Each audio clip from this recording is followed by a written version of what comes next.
Kung hindi mo kayang maglabas ng pera, lumayas ka sa bahay na to ngayon din. Iyon ang utos na binitiwan sa akin ng biyenan kong babae, sa gitna mismo ng sala ng bahay na ako ang bumili. Kakadeclare lang ng asawa kong si Marco na sumasahod ng 25,000 piso kada buwan na dinala niya ang kanyang ina at 5 kapatid sa bahay namin para siya na ang bumuhay sa buong pamilya. Sa sinabi niyang iyon, napangiti na lang ako, isang napakalamig at matalim na ngisi. Pagkatapos, tahimik akong umakyat sa kwarto ko at nagimpake. Lahat sila ay tulala habang nakatingin sa akin. Hindi nila alam, nasa simula't simula pa, ang bahay na ito ay isang kuta na itinayo ko para sa sarili ko. Isang matibay na kastilyo na hinding-hindi nila magigiba sa kanilang kasakiman. Nagring ang cellphone ko ng 68 na beses. Nagpanik sila, pero hindi pa ito ang katapusan. Ito ay simula pa lamang ng aking paghatol at ngayon pa lang nagsisimula ang laro. Ano kaya ang mangyayari kapag ang isang mabait na manugang ay sa wakas naglabas ng kanyang mga kuko? Kung gusto ninyong malaman ang kuwento ko na ihahatid ng puso at isipan, huwag kalimutang mag-subscribe at i-like ang video na ito. Nang gabing iyon, habang puno ng 68 missed calls ang screen ng cellphone ko, bigla akong nakaramdam ng kakaiba. Hindi na ito galit. Isa itong malungkot na pakiramdam na para bang kagigising ko lang mula sa isang napakahabang bangungot. At sa sandaling iyon, ang lahat ng nakaraan ay bumalik sa isip ko na para bang kahapon lang nangyari. Ang pangalan ko ay Andrea Reyes. Nagtatrabaho ako bilang isang team leader sa isang malaking supermarket. Sa unang tingin, hindi ito isang marangyang trabaho, pero stable ito at sapat ang sahod para buhayin ang sarili ko at makapag-ipon ng kaunti. Hindi ako yung tipo ng tao na ipinagyayabang ang kakayahan ko.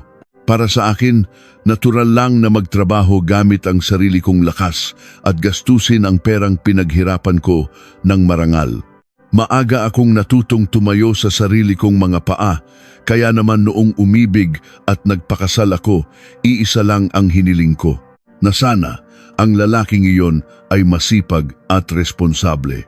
Ang asawa kong si Marco Santos ay nagtatrabaho bilang delivery rider para sa isang maliit na logistics company.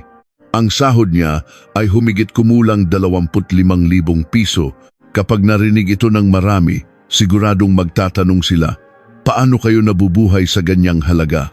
Pero noong una kaming nagmahalan, hindi ko inisip ang mga kalkulasyong pinansyal. Tiningnan ko si Marco sa mata ng isang babaeng nagnanais ng isang matatag na pamilya. Tahimik siya, mabait, at hindi nalululong sa alak o sugal. At kitang-kita ko kung gaano niya kamahal ang kanyang ina at mga kapatid. Laging abala, nakaramdam ako ng awa sa kanya. Naniwala ako na kahit mahirap basta't masipag ang lalaki at nagtutulungan ang mag-asawa, aangat din kami balang araw. Nagkakilala kami sa isang maliit na karinderya na madalas kong puntahan pauwi mula sa trabaho. Noong araw na iyon, malakas ang ulan at sumisilong ako sa may bubong. Doon ko nakita ang isang lalaki, basang-basa sa ulan, na pilit itinatayo ang kanyang motorsiklo. Punit ang isang bahagi ng kapote niya at basang-basa ang mukha. Walang pag-aalinlangan, inabutan ko siya ng tissue. Ngumiti siya ng napakabait at sinabi ang isang bagay na matagal na tumatak sa isip ko. Salamat ate, ang hirap talaga kapag ganitong umuulan. Mula noon, ilang beses pa kaming nagkita at nagkausap hanggang sa naging malapit kami. Noong mga panahong iyon, estudyante pa si Marco at kung ano-anong racket ang pinapasok, namimigay ng flyers, nag-aayos ng bodega at nagde-deliver. Kahit hindi siya pala salita, nakita ko kung paano niya tinatapos ang anumang trabaho ng tahimik, kaya inisip ko na napakatiyagan niyang tao. Minsan, tinanong ko siya, hindi ka ba napapagod sa sobrang hirap ng trabaho mo? Tumingin siya sa akin ng seryoso at sinabi, mahirap lang ako, Andrea, pero hindi kita pababayaan. Walang magarbong salita sa sinabi niya, pero naniwala ako. Dahil sa sandaling sinabi niya iyon, ginagawa niya talaga ang lahat ng kanyang makakaya. Siya yung tipo ng tao na hindi mag-aalmusal para lang maibili ako ng isang Tetra Pak ng soy milk at tatakbuhin ng ilang kilometro para lang ihatid ang jacket ko kapag lumalamig ang panahon. Ang mga maliliit na bagay na iyon ang nagpalambot sa puso ko. Naisip ko na kung ang isang lalaki ay mapagmahal, makakasama ko siya sa mahabang paglalakbay. Pagkatapos ng 2 taong relasyon, nagpakasal kami. Nang ibalita ko ang kasal, hindi naman tumutol ng husto ang pamilya ko. Pero ang isang sinabi ng nanay ko na ngayon ay parang kutsilyong tumutusok sa puso ko sa sobrang katumpakan. Anak, mabuti ang magpakasal sa mabait na tao pero kailangan mong tingnan ang buong pamilya niya. Noong mga panahong iyon, tinawanan ko lang iyon. Nay, si Marco ang pakakasalan ko. Hindi ang buong pamilya niya. Napabuntong hininga na lang ang nanay ko. Wala na siyang sinabi pa, pero kitang-kita sa mga mata niya ang malalim na pag-aalala. Sa araw ng kasal, ang biyenan kong si Aling Lorna ay napakabait tingnan. Sa harap ng aming mga kamag-anak, hinawakan niya ng mahigpit ang kamay ko at bumulong. Kahit mahirap lang kami, sagana kami sa pagmamahal. Ngayong manugang ka na namin, ituturing ka naming parang tunay na anak. Nang marinig ko iyon, lalo akong napanatag. Naisip ko kung gaano ako kaswerte na magkaroon ng isang biyenan na mukhang maunawain. Kahit medyo mahirap basta't masaya ang pamilya, ayos lang, sabi ko sa sarili ko.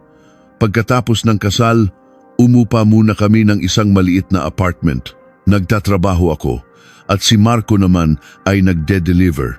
Ako ang humahawak ng pera dahil sanay ako sa pagbabudget. Buwan-buwan, nagtatabi ako ng maliit na halaga para ipadala sa mga magulang ko at paminsan-minsan binibilhan ko ng regalo o vitamins ang mga biyenan ko. Simpleng pag-iisip lang na kailangan kong gampanan ang tungkulin ko bilang manugang. Hindi tumutol si Marco noon. Sa katunayan, na-touch pa siya at sinabing, napakabuti mo talagang tao. Ang swerte ni nanay na nagkaroon siya ng manugang na tulad mo. Pagkatapos, nagpasya akong bumili ng bahay. Isang maliit na 3-story townhouse sa isang subdivision sa labas ng Metro Manila. Hindi ito mansyon, pero ito ang pinapangarap kong tunay na tahanan. Ginamit ko ang lahat ng ipon ko at umutang ng malaki sa bangko na may planong bayaran ang buwanang amortization. Nanginginig ang kamay ko nang pirmahan ko ang kontrata dahil sa laki ng halaga, pero gumaan ang pakiramdam ko. Ngayong may bahay na kami, naniniwala akong magiging stable ang buhay namin kung magtutulungan kaming mag-asawa. Magkasamang maglilinis ng bahay tuwing weekend, mag-aalaga ng maliliit na halaman at sabay nakakain ng hapunan habang nanonood ng TV. Iyon ang simpleng buhay na pinakaasam ko. Sa mga unang buwan ng aming pagsasama, napakatahimik ng lahat. Masipag magtrabaho si Marco at pag-uwi. Tinutulungan niya ako sa mga gawaing bahay tulad ng paghuhugas ng plato o paglilinis. Hindi siya romantikong asawa pero hindi rin siya pabaya. Ako ang bahala sa pinansyal at siya naman sa mga gawain sa labas. Sa panlabas, ang buhay namin noon ay ang pangarap ng marami, isang matatag na pamilya. Hindi mayaman, pero payapa. Hindi sagana sa pera, pero hindi rin kinakapos. Isang bagay lang ang napansin ko. Tuwing kumakain, laging nababanggit ni Marco ang kanyang ina at mga kapatid. Kung gaano naghirap ang nanay niya, kung gaano kahirap ang buhay ng mga kapatid niya, at mapapabuntong hininga siya. Ako ang panganay, hindi ko sila pwedeng pabayaan. Sa tuwing sinasabi niya iyon, malumanay akong sumasagot. Alam ko, pero kung tutulong man tayo, dapat ayon sa kakayahan natin. Kailangan din nating alagaan ang sarili nating buhay. Tumango si Marco, pero may bahid ng pag-aalinlangan sa kanyang mga mata. Hindi ko pa alam noon na ang pag-aalinlangang iyon ay magiging isang bitag na sasakal sa akin balang araw, na ang payapang simula na iyon ay isang manipis na balat lamang. At ang uno sa aming pagsasama ay hindi magmumula sa pera o trabaho, kundi sa kanyang pamilya, ang pamilyang labis niyang minamahal. Pero tulad ng sinabi ko, napakanipis ng kapayapaang iyon. Parang isang manipis na salamin na nakapatong sa nagbabagang apoy, tahimik tingnan, pero isang malakas na hangin lang ang kailangan para mabasag. At ang hangin iyon ay nagmula sa aking biyenan. 3 buwan pagkatapos ng kasal, nagsimulang dumalas ang pagbisita ng biyenan ko sa aming bahay. Noong una, sinabi niyang binibisita lang niya ang bagong kasal na anak, kaya katanggap-tanggap naman. May dala siyang mga gulay na tanim niya sa probinsya, isang tray ng itlog at mga dilatang gawa niya. Inisip ko na mahal ako ng biyenan ko, kaya dapat lang nasuklian ko rin iyon. Masaya akong gumigising ng maaga para ipaghanda siya ng almusal, ipagtimpla ng kape at ginawa ang lahat para maging isang mabuting manugang para sa isang masayang pamilya. Pero ang pagbisita na dating ilang araw lang ay naging 1 linggo. Sa tuwing darating siya, sa halip na kumustahin ako, ang buong bahay ang kanyang sinusuri. Ang mga gamit, ang ref, ang kusina, at pagkatapos ay uupo sa sofa na parang matagal na siyang may-ari ng bahay na ito. Sabi ko sa sarili ko, sige na. Matanda na si nanay, gusto lang niyang magpahinga sa bahay ng anak niya. Konting tiis lang para mapanatili ang kapayapaan sa pamilya. Isang gabi, kararating ko lang mula sa trabaho at katatapos lang magbihis nang marinig ko ang tawag ng biyenan ko mula sa sala. Hoy Andrea, halika nga rito't maupo ka muna. Paglabas ko, nakita ko siyang nakadekwatro sa sofa, umiinom ng tsaa at titig na titig sa akin. At diretsahan siyang nagtanong, magkano ba ang kinikita mo sa 1 buwan? Natigilan ako. Kung ang nanay ko ang nagtanong dahil nag-aalala siya sa akin, maiintindihan ko. Pero ito ang biyenan ko. At ang tono niya ay parang isang auditor na nagsusuri ng libro ng kuwenta. Pilit akong ngumiti at sinubukang idaan sa biro. Hehe, sapat lang po para mabuhay. Nay, akala ko palalampasin na niya. Pero umismid siya at bahagyang sumimangot. Ang lakas kumita ng manugang ko pero hindi man lang maisip na tulungan ang pamilya ng asawa niya. Hindi ba't sobrang makasarili nun? Mukhang simpleng salita lang, pero parang sinampal ako sa mukha. Ang nakatagong kahulugan sa likod ng mga salitang iyon ay, ang perang kinikita mo ay hindi na sayo. Dapat itong mapunta sa pamilya ng asawa mo. Sinubukan kong kumalma at nagsalita sa mahinahong boses. Nay, may binabayaran pa po kaming utang sa bahay at marami pang ibang gastusin. Iwinasiwas ng biyenan ko ang kanyang kamay. Iba ang utang, iba ang pamilya. Bilang manugang, hindi ba't dapat kaya mong akuin yan? Pagkatapos, tumingin siya kay Marco na para bang naguutos. Anak, pagsabihan mo nga yang asawa mo, dapat malinaw kung sino ang lalaki sa pamilya. Walang imik si Marco. Ngumiti lang siya ng alanganin, at ang alanganing ngiting iyon ang lalong nagpadurog sa puso ko. Tumingin ako sa asawa ko at naisip, bakit hindi mo man lang ako kampihan kahit 1 beses? Pero sinisi ko rin ang sarili ko, siguro nahihirapan lang siya sa pagitan ng nanay at asawa niya. Muli, nagtiis ako.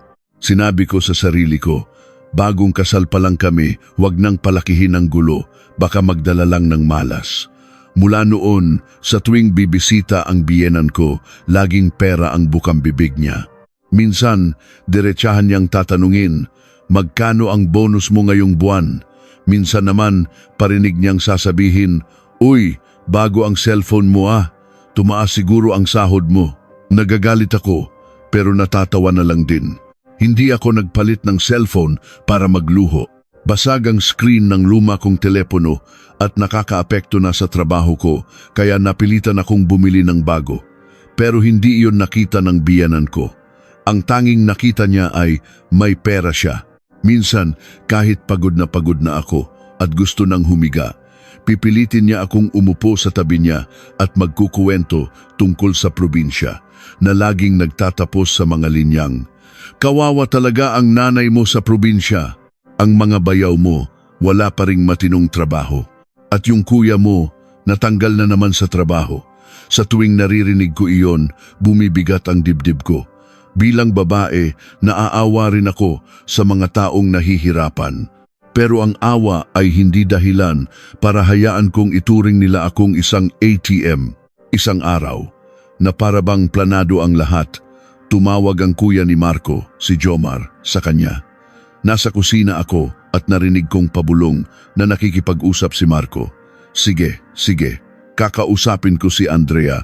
Pagkatapos ng tawag, nag-atubili si Marco sa may pinto ng kusina na parang isang batang mapapagalitan.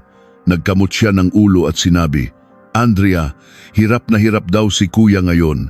Pwede raw bang manghiram ng 30,000 piso para sa puhunan sa negosyo? Humarap ako sa kanya at agad na nagtanong, anong negosyo? Mabilis na sumagot si Marco. Kahit maliit na food cart lang daw. Muli akong nagtanong, nasaan ang business plan? Kailan daw niya babayaran? Nag-alinlangan si Marco. Basta raw makaipon, babayaran niya agad. Natahimik ako sandali. Hindi maliit na halaga ang 30,000 piso. Bukod sa amortization ng bahay, kailangan kong magtipid ng ilang buwan para maipon iyon. Nabasa ko ang panggigipit sa mga mata ni Marco. Nagmamakaawa siyang bumulong, hirap na hirap talaga si kuya. Tulungan na natin, please. Pamilya naman tayo, di ba? Sa salitang pamilya, kumirot ang puso ko. Asawa niya ako, pamilya rin. Pero sa tuwing binabanggit niya ang salitang iyon, parang laging ang nanay at mga kapatid lang niya ang nasa isip niya. Pero sa huli, tumango ako. Isang beses lang namang tulong sa pamilya, naisip ko na baka sakaling malaman ng bayaw ko ang utang na loob at magbayad. Naniwala pa ako na mauunawaan ng pamilya niya ang aking kabutihan. Nag-transfer ako ng eksaktong 30,000 piso at nag-iwan ng magalang na mensahe. Kuya, sana maging successful ang business mo. Kung may kailangan ka pa, sabihin mo lang, pero sana tuparin mo ang usapan natin. Agad na tumawag si Jomar. Napakasaya ng boses niya. Wow, a-idol talaga kita, Hipag. Maraming salamat. Gumaan ang pakiramdam ko. Ang pagtulong sa kapwa ay paggawa rin ng kabutihan, naisip ko. Pero hindi ganoon kasimple ang buhay. Pagkalipas ng 3 buwan, nagkita kami ng isang kakilala na nakatira malapit sa mga biyenan ko. Sa kalagitnaan ng kumustahan, bigla niyang nabanggit, si Jomar? Laging nasa inuman yun, bago ang cellphone at ipinagyayabang na magpapalit na rin daw ng motor. Nang marinig ko iyon, parang huminto ang mundo ko. Agad kong tinawagan si Jomar. Parang naiinis pa siyang sumagot. Hello? Busy ako ngayon. Diretsahan kong tinanong. Yung perang pinuhunan sa negosyo, anong nangyari? Tumaas ang boses niya. Hipag, huwag ka namang masyadong mahigpit. Nagamit ko na yung pera, ako na ang bahala doon. Ayokong makipag-away sa telepono. Noong weekend, dumating ang biyenan ko at magalang kong sinabi sa kanya, Nay, yung 30,000 pong hiniram ni Kuya Jomar, narinig ko po sa iba na parang hindi naman po siya nagnegosyo. Pwede po bang pakialam nyo? Bago pa man ako matapos magsalita, nag-iba ang mukha ng biyenan ko. Para sa kakarampot na perang itinulong mo sa pamilya, kailangan mo pa bang ungkatin yan? Nagulat ako. Hindi po sa ganon. Gusto ko lang po malaman ang totoo. Pinalo ng biyenan ko ang mesa. Anong totoo? Ang pagtulong ng manugang sa bayaw niya ay isang biyaya. Kung uungkatin mo yan, gugulo lang ang pamilya. Tumingin ako kay Marco. Nakatayo lang siya na parang anino. Walang kinakampihan, tahimik lang. At ang katahimikang iyon ay hindi na dahil sa pagkailang, para itong isang tahimik na pagsang-ayon. Noon, isang hindi maipaliwanag na damdamin ang nagsimulang tumubo sa puso ko. Sa halip na sumabog sa galit, kumalat ito na parang isang malamig na mantsa. Bigla akong kinabahan. Hindi dahil nawalan ako ng 30,000 piso, kundi dahil napagtanto ko na hindi nila itinuturing na pera ko iyon, itinuturing nila itong isang obligasyon. Itinuturing nila akong isang balon na pwedeng hukayin tuwing kailangan nila ng pera, isang bagay na dapat lang ibigay at kapag hindi, sila pa ang magagalit. Pero sinubukan ko pa ring aliwin ang sarili ko. Minsan, dinadaya ng tao ang sarili para lang mabuhay ng payapa. Maliit na bagay lang to. Baka mainitin lang talaga ang ulo ni Nay. Si Kuya, magbabayad din yon balang araw. Iyon ang paulit-ulit kong sinabi sa sarili ko. Pinilit kong hindi pansinin na isang maliit na bato na ang nahulog sa puso ko na lumilikha ng alon sa dating payapang lawa. Mula noon, nagsimula akong maging mas mapagmatsyag, hindi para maghanap ng mali, kundi tulad ng isang taong napaso sa mainit na tubig na umiiwas na kahit sa usok, kusa nang nagkaroon ng pag-iingat sa puso ko. Sinubukan ko pa ring panatilihin ang isang masayang pamilya. Pagdating sa pamilya ng asawa, tiisin kung kayang tiisin, pero habang nagtitiis ako, lalo silang lumalalim. Wala pang kalahating buwan mula nang mangyari ang insidente sa bayaw ko, may nangyari na naman. Habang nag-inventory ako sa supermarket, walang tigil ang tawag ng hipag kong si Jenna. Pagsagot ko, isang humahagulgol na boses ang narinig ko. Ate, pagod na ako. Wala na akong ibang malalapitan. Nagulat ako at agad na nagtanong, anong nangyari? Kumalma ka at magkwento. Umiiyak na nagkwento si Jenna. Pagkatapos niyang makipaghiwalay, umuwi siya sa probinsya kasama ang anak niya, pero ilang araw lang pinaramdaman na siya ng mga kapatid niya. Kaya gusto niyang bumalik sa syudad at umupa kahit maliit na kwarto para makapagsimula ulit, pero wala siyang pang-deposito at pambili ng gatas ng anak niya. At sa huli, inilabas niya ang tunay niyang sadya. Ate, pwede bang manghiram ng pera para sa upa? Nakatayo ako sa gitna ng bodega, naninikip ang dibdib. Naaawa ako sa bata at sa isang babaeng sinusubukang bumangon mag-isa kasama ang anak niya. Nagtanong ako, magkano ang kailangan mo? Parang natatakot na baka tanggihan, bumulong si Jenna. Kahit 20,000 lang ate. 20,000? Nang marinig ko iyon, kasabay ng awa ay nanlamig ang buo kong katawan. Hindi iyon maliit na halaga. Pero sa paraan ng pagiyak ni Jenna, sa pagtawag niya sa aking ate, muling lumambot ang puso ko.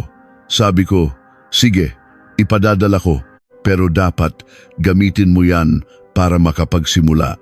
Hindi pwedeng laging umasa. Humagulgol si Jenna. Opo ate, ikaw ang anghel naming mag-ina. Nagpadala ako ng eksaktong 20,000 piso at paulit-ulit na sinabi, itago mo ang resibo. Kapag nakarecover ka na, dahan-dahan mo na lang bayaran. Hindi kailangang madaliin. Noong mga sandaling iyon, inisip ko na tama at makatao ang ginawa ko. Pero ang mapait na katotohanan ng buhay ay minsan ang kabutihan mo ay itinuturing ng iba na isang pagkakataon para samantalahin ka. Hindi nagtagal, tumawag naman ang isa pang bayaw ko, si Paulo. Ang boses ni Paulo ay laging may halong pambobola at pagiging palagay. Ate, aakyat ako ng Maynila para sumubok ng kapalaran. Sobrang walang pag-asa dito sa probinsya. Bago pa man ako makasagot, nagpatuloy si Paulo. Diyan muna ako sa inyo titira ng ilang linggo ate. Pag nakahanap ako ng trabaho, aalis din ako agad para umupa ng sarili kong kwarto. Nag-alinlangan ako. Hindi kalakihan ng bahay namin, sapat lang para sa aming mag-asawa. Pero dahil sinabi niyang ilang linggo lang, nahirapan akong tumanggi. Natakot ako na baka isipin nilang madamot ako. Tinanong ko si Marco, ano sa tingin mo? Para bang handa na? Sumagot si Marco. Sige, payagan mo na. Kapatid ko naman yan. Napabuntong hininga ako. Okay lang na tumira siya dito, pero dapat malinaw ang rules. Hindi pwedeng ituring na hotel ang bahay natin. Tumango si Marco, pero ang mga mata niya ay walang bahid ng pag-aalala na para bang walang problema sa kanya. Dumating nga si Paulo. May dala siyang malaking maleta at isang maliit na speaker. Gabi-gabi, malakas siyang magpatugtog at kapag sinaway ko, tatawa lang siya at sasabihin, ay, nakalimutan ko ate, sorry po. Sa unang araw, kunwari siyang naghahanap ng trabaho. Sa ikalawang araw, pagod daw siya. At sa ikatlong araw, tanghali na siyang gumigising. Sa hapon, pupunta siya sa computer shop at uuwi sa gabi. Tinanong ko siya, "Hindi ka naghahanap ng trabaho?" Walang pakialam na sumagot si Paulo. "Ewan ko, ate. Mahirap maghanap ng trabaho ngayon." Sabi ni Kuya Jomar, "May irereto siya sa akin, kaya naghihintay lang ako, Kuya Jomar. Yung humiram sa akin ng 30,000 at hindi pa nagbabayad." Nang marinig ko iyon, kumulo ang dugo ko, pero muli, nagtiis ako. Mula noon, ang bahay namin ay hindi na espasyo para sa mag-asawa. Naging parang terminal na kung saan kahit sino ay pwedeng dumating at manatili. Minsan, aakyat ang biyenan ko para daw alagaan ang apo niya. Minsan, dadaan si Jenna para daw magpahangin. At minsan, ang bunsong bayaw kong si Jimboy ay darating para daw mag-aral ng technical skills at maghanap ng trabaho. Habang dumarami ang tao, lumolobo ang gastusin. Tumaas ang bayarin sa kuryente, tubig at pagkain. Ang mga pagkaing binili ko sa umaga, sa gabi ay ubos na. Kapag nag-overtime ako at gabi na umuwi, maririnig ko ang mga salitang, "Ate, wala na tayong bigas. Ate, padalhan mo naman ako ng pambili ng gatas ng bata." Minsan, kahit matutulog na ako, sisigaw ang biyenan ko, "Andrea, gusto kong kumain ng sinigang. Bumili ka ng baboy bukas, ha?" Nagsimula kong malinaw na maintindihan ang isang bagay. Lahat ng gastusin sa bahay na ito ay nakapatong sa balikat ko. Ang utang sa bahay, sa akin. Ang kuryente at tubig, sa akin. Pati pagkain, halos lahat galing sa pera ko. Samantala, si Marco ay lalong naging kampante. Pag-uwi niya at makitang puno ng tao ang bahay, sa halip na mailang, nagyayabang pa na para bang siya ang padre de pamilya. Isang beses, habang nagkakape sila ng nanay niya, isang salita ang tumusok sa puso ko na parang punyal. Malaki naman ang sahod ni Andrea, kaya niyang akuin lahat yan. Ngumiti siya na parang pinupuri ako. Pero para sa akin, ang salitang iyon ay parang isang tatak na inilagay sa noo ko. Ikaw ang tagabayad, hindi ako maramot. Kung ang isang tao ay tunay na nangangailangan at marunong tumanaw ng utang na loob, handa akong magbahagi. Pero ang pag-iisip na ang pera ko ay karapatan nila at ang pagsisikap ko ay obligasyon ko, ay nagpapagod at nagpapalungkot sa akin. Isang gabi, habang kinakalkula ko ang utang sa bahay at mga gastusin, bigla kong naisip kung ano kaya ang nasa isip ni Marco. Nagkunwari akong walang pakialam at kaswal na nagtanong, "Mahal, paano kung tumigil na ako sa trabaho?" Itinaas ni Marco ang kanyang ulo at mayabang na ngumiti. "Kung titigil ka, ako ang bubuhay sa iyo." Tumingin ako sa kanya at muling nagtanong, "Sa sahod mong 25 piso?" Sumimangot si Marco. "Huwag mo akong malitin, lalaki ako." Hindi na ako sumagot. Tinitigan ko lang siya sa mata, tumango at pinalampas na lang. Noong mga panahong iyon, inisip ko na nagyayabang lang siya dahil sa pride. Pero ngayon, kapag binabalikan ko, isa pala iyong masamang pangitain. Dahil mula noon, nagsimulang kumilos si Marco na para bang siya ang may desisyon sa bahay na ito. Sa bahay na ito, na ako ang nagbabayad bawat sentimo. Mas madalas na siyang nakikipag-usap sa nanay niya tungkol sa pera at mas madalas niyang sinasabi na dapat dalhin ang lahat ng kapatid niya sa Maynila para magtulungan. Lagi niyang binabanggit ang salitang pamilya, pero kakaiba, sa pamilyang iyon, lagi akong hindi kasama. At ang pinaka nakakatakot ay ang biyenan ko ang nasa likod ng lahat. Kapag nagbigay ako ng opinyon, agad niya akong tatatakan. Makasariling manugang, mapagkalkulang manugang, ang pamilya dapat nagdadamayan. Sobrang daming beses ko nang narinig ang mga salitang iyon na nawalan na ito ng kahulugan ng pagmamahal. Para na itong isang kadena na pilit na isinusuot sa akin na nagsasabing dapat akong magbigay, magtiis at magpasan. Maraming gabi na hindi ako makatulog kahit katabi ko ang asawa ko. Naririnig ko ang tawanan ng mga tao sa bahay, ang kaluskos ng tsinelas, ang ingay ng TV at ang kalampagan sa kusina. Bigla akong natakot. Natakot na baka dumating ang araw na hindi ko nakayanin ang lahat ng pasanin at hindi ko kailanman inakala na hindi pa pala iyon ang pinakamasama. Habang pagod na ako, mayroon pa pala silang mas masahol na plano na lihim na inihahanda para itulak ako sa isang sulok na walang labasan. Sa loob ng ilang araw, nabuhay ako sa isang kakaibang estado. Sa labas, pumapasok pa rin ako sa trabaho, nakikipagtawanan sa mga kasamahan at naghahanda ng pagkain sa bahay. Pero sa loob ko, para akong nakatayo sa isang bulok na tabla, isang maliit na tulak lang at babagsak na ako. At ang taong malakas na tumulak sa tablang iyon ay walang iba kundi ang aking biyenan. Isang linggo bago ko makita ang 2 truck sa harap ng bahay namin, nagsimulang magbago ang kilos ni Marco. Hindi na siya kampante tulad ng dati. Dala-dala niya ang cellphone niya sa beranda at matagal na nakikipag-usap. Pagkatapos ng tawag, papasok siya na may halong pag-aalala at tensyon sa mukha.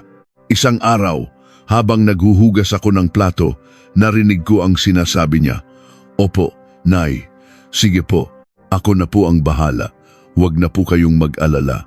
Ang boses niya noon ay hindi boses ng isang ordinaryong pag-uusap, parang isang taong tumatanggap ng misyon.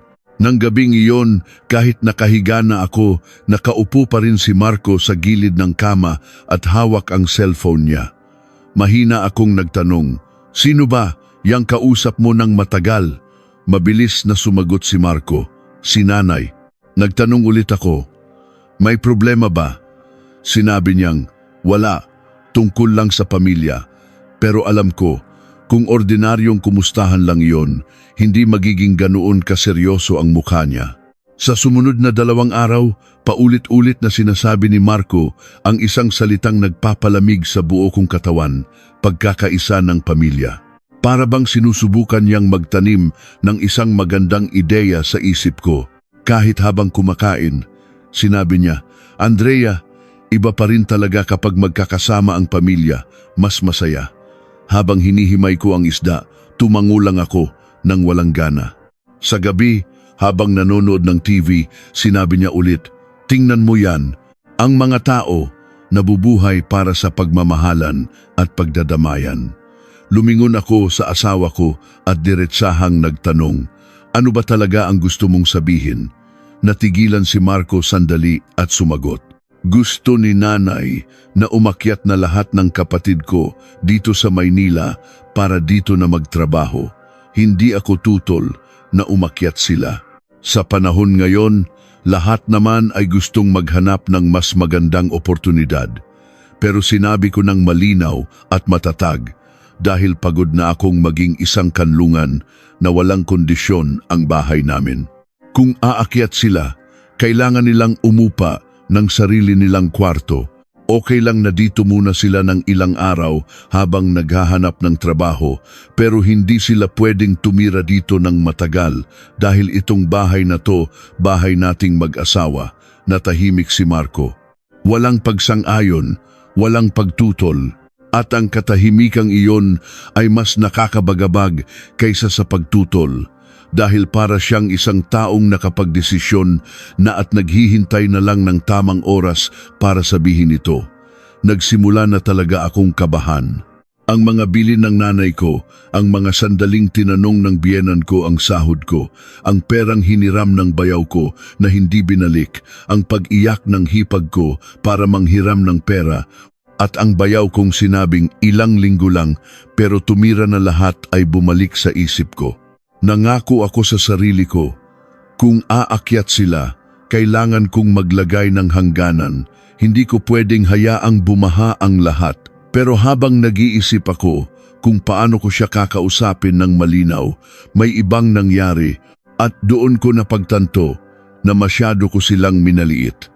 Isang araw, tanghali, nasa supermarket ako nang tumawag ang isang kamag-anak ng mga biyenan ko. Kaswal niyang sinabi, "Uy, Andrea, Narinig mo ba? Ibinenta na raw ng biyenan mo yung bahay niya sa probinsya. Parang huminto ang puso ko. Po, anong bahay po? Sumagot siya. Yung bahay na tinitirhan niya. Pagkatapos daw ibenta, sa mga anak na lang daw siya titira. Natigilan ako sa gitna ng mga aisle. Iisa lang ang nasa isip ko. Imposible. Ibinenta ng biyenan ko ang bahay niya. Saan siya titira? Saan siya pupunta? Agad kong tinawagan si Marco. Nag-aalangan siyang sumagot. Oo, ibinenta na ni nanay. Halos pasigaw kong tinanong. Bakit hindi mo sinabi sa akin? Natahimik si Marco sandali at sumagot. Baka kasi mailang ka. Mas maganda nga yun, nandito na si nanay para mag-alaga sa mga bata. Nang marinig ko iyon, nanlamig ang buo kong katawan. Mag-alaga sa mga bata? Wala kaming anak. Wala pa kaming anak. Sino ang mga batang tinutukoy niya? Ang 5 kapatid niya at ang anak ng hipag kong si Jenna. Naintindihan ko na ang lahat. Hindi nila itinuturing na tahanan namin itong bahay na ito. Itinuturing nila itong isang huling hantungan kung saan buong pamilya ang dadagsa. Nang gabing iyon, hinintay kong umuwi si Marco at diretsahan siyang kinausap. Hindi na ako nagpaligoy-ligoy pa. Makinig ka. Hindi kayang tumira ng 6 na tao pa dito sa bahay natin. Hindi ko kaya. At wala akong obligasyon na buhayin ang buong pamilya mo. Inaasahan kong maiintindihan ni Marco ang sinasabi ko o kahit man lang makikipag-usap, pero hindi. Bigla siyang nagalit. Parang isang lalaking nasakta ng pride. Sobrang makasarili mo naman. Lalaki ako, responsibilidad kong alagaan ang pamilya ko. Tumingin ako sa kanya, kalmado pa rin, pero may kung anong nabasag sa puso ko at nagtanong, anong pamilya? Nagtanong ako hindi para makipag-away. Gusto kong marinig ang katotohanan mula sa bibig niya. Sumagot si Marco sa isang boses na puno ng katiyakan at parang napaka-natural. Si nanay at ang mga kapatid ko. Ang mga salitang iyon ay parang isang matalim na kutsilyo. Hindi ako napasigaw o napaiyak. Natahimik lang ako. Dahil napagtanto ko ang katotohanang matagal ko nang iniiwasan. Sa mga mata niya, hindi ako kailanman naging tunay na pamilya. Isa lang akong taong may kakayahang mag-provide, isang taong malaki ang sahod. Kapag kailangan ng tulong, tinatawag akong pamilya. Pero kapag pagmamahal at responsibilidad na ang pag-uusapan, lagi akong tagalabas. Nang gabing iyon, tumalikod ako sa asawa ko. Narinig ko ang mabibigat niyang paghinga habang nakatitig ako sa kisame nang walang laman ang isip. Nagsimula akong mag-isip, kung sakaling lumala pa ang sitwasyon, ano ang dapat kong gawin para protektahan ang sarili ko? Ayokong makipaghiwalay. Ayokong gawing isang battleground ang bahay ko. Pero ayoko ring mabuhay na binubuhay ang isang malaking pamilya na walang respeto sa akin gamit ang perang pinaghirapan ko. At ilang araw pagkatapos, ang pinakakinatatakutan ko ay nangyari na. Pauwi na ako at papaliko na sa kanto nang makita ko ang 2 truck sa harap ng bahay namin. Puno ng gamit at abala ang mga kargador. Nasa gitna ng bakuran ang biyenan ko at naguutos. Ang 5 kapatid ni Marco ay nandoon din. At si Marco nakapamewang na parang isang taong nagtagumpay sa isang malaking plano. Sa sandaling iyon, naintindihan ko ang lahat. Ang mahabang tawag ilang araw na ang nakalipas ay hindi isang simpleng kumustahan. Ang pagkakaisa ng pamilya ay hindi isang biro. At ang pagbebenta ng bahay ng biyenan ko ay hindi isang aksidente. Lahat ay magkakaugnay. Isang plano. Ibinenta ang bahay para wala nang babalikan at sabay-sabay na dadagsa para ipasa sa akin ang lahat ng pasanin at gamitin ang salitang pamilya para itali ako. Nakatayo ako sa gitna ng sarili kong bahay at pinapanood silang maglipat ng gamit na parabang sa kanila ito. At sa unang pagkakataon mula nang maging manugang, malinaw kong napagtanto ang isang bagay. Kung hindi ko ito puputulin ngayon, ang natitirang buhay ko ay mapupuno ng 2 salita, pagtitiis at sakripisyo. At sa mismong sandaling iyon, nagpasya akong magbago. Pagdating ko sa bahay ng mga magulang ko, madilim na. Bago ko pa man maibaba ang aking bag at makainom ng tubig, nagsimulang mag-ring ng walang tigil ang cellphone ko. Sa screen, palit-palitang lumalabas ang pangalan ni Marco, ng biyenan ko, ng bayaw ko, at ng mga hipag ko. Para bang buong pamilya ang nagtutulungang tawagan ako. Wala man lang isang minutong pahinga. Tiningnan ko ang listahan ng missed calls at napangisi. Noong nasa bahay ako, para akong invisible. Pero noong umalis ako, para silang mga taong nawalan ng isang napakahalagang bagay. Hindi ko sinagot ang mga tawag. Sa halip, nagpadala ako ng isang maikli at malamig na mensahe. Bukas na tayo mag-usap. Narinig ng nanay ko na naguhugas ng plato sa kusina ang malakas na ring ng telepono at lumabas.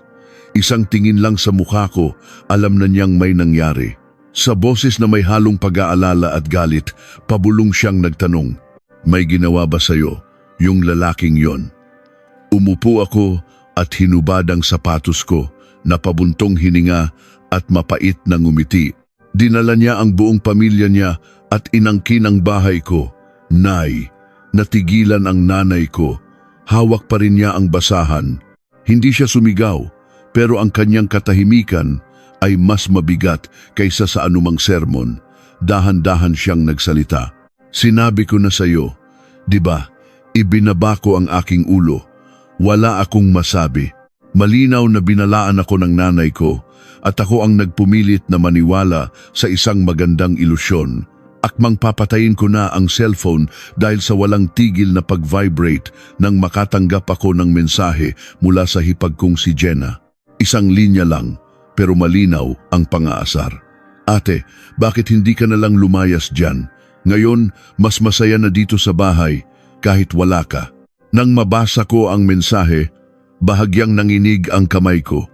Hindi sa takot, dahil sa gulat na makita ang tunay na kulay ng isang tao. Ilang araw lang ang nakalipas, tinawag niya akong anghel at umiyak sa akin. Ngayon, itinatapon niya ako na parang isang lumang gamit. Hindi ako nag-reply. Kinuha ko lang ang screenshot at inilagay sa isang hiwalay na folder. Mula noon, nagsimulang magbago ang pag-iisip ko. Hindi na ako naniniwala na ang pagtitiis ay magdudulot ng kapayapaan. Kailangan kong mag-ipon ng ebidensya. Muling nag-ring ang cellphone ko. Itinaob ko ito sa mesa. At noon, isang kakaibang notification ang lumabas mula sa Meralco app ko. Password ng account ay binago. Parang huminto ang puso ko. Para bang may malakas na sumuntok sa dibdib ko. Sinubukan kong mag-login pero hindi na ako makapasok. Mali ang password. Tiningnan ko ang unti-unting nagdidilim na screen at ang nanay ko. Naintindihan ng mga mata ni nanay na hindi na ito isang simpleng away mag-asawa. Ito ay isang planadong pag-agaw sa bahay ko. Nanlamig ang buo kong katawan at isang pangungusap ang umikot sa isip ko. Sinimulan na nila, hindi lang sila basta tumira. Sinimulan na nilang alisin ang mga karapatan ko. At nang mapansin ko, huli na ang lahat, dahan-dahan at tahimik. Bigla akong napatayo. Gusto kong bumalik agad sa bahay, buksan ang pinto at palayasin silang lahat. Pero hinawakan ng nanay ko ang braso ko. Sa isang matatag na boses sinabi niya, "Gabi na, huwag kang pumunta doon mag-isa. Kung babalik ka ngayon, ibibigay mo lang ang gusto nila. Hinihintay nilang mawala ka sa sarili at magwala." Kinagat ko ang labi ko. Tama ang nanay ko. Ang mga taong gumagamit ng maruming paraan ay laging umaasa na mauunang mawalan ng kontrol ang kalaban. Huminga ako ng malalim para pakalmahin ang puso ko. Kung magpapadala ako sa galit, talo na ako sa simula pa lang. Kailangan kong malaman kung ano ang ginagawa nila sa bahay. Tinawagan ko ang malapit kong kapitbahay, si Ate Susan. Agad niyang sinagot ang tawag at hininaan ang boses na para bang may makakarinig. "Andrea, grabe, ang gulo dito sa bahay niyo." Agad akong nagtanong, "Ate, anong nangyayari? Pakikwento naman po ng detalyado." Nanginginig na mabilis na nagsalita si Ate Susan.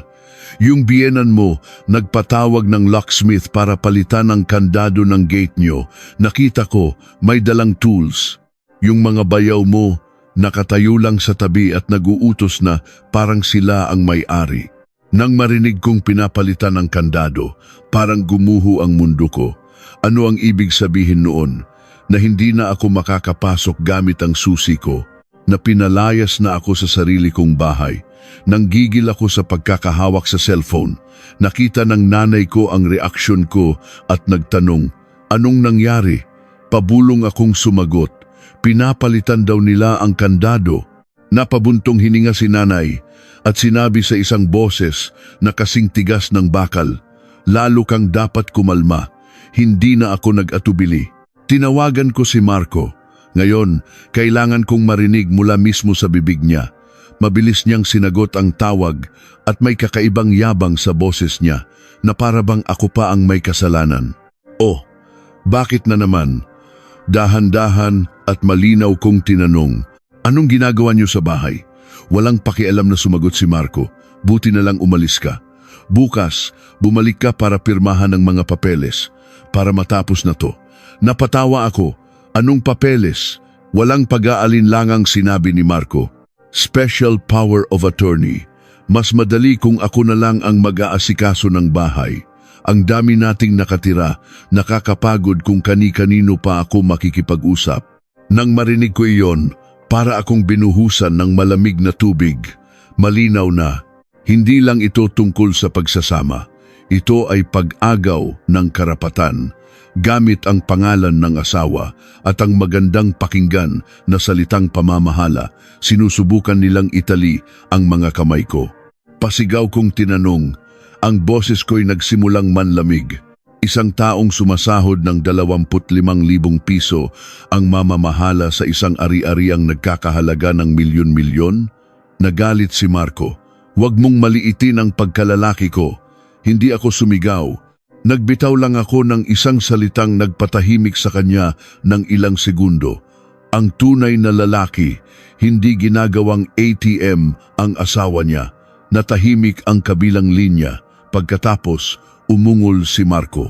Mag-ingat ka sa pananalita mo. Agad akong sumagot ng matatag. Babalik ako bukas. Pero hindi ako pipirma sa anumang dokumentong hindi ko naiintindihan. Tandaan mo yan. Pinutol ko ang tawag bago pa siya makapagsalita. Nang gabing iyon, hindi ako nakatulog. Nakaupo ako sa mesa sa bahay ni nanay, bukas ang ilaw at hawak ang cellphone.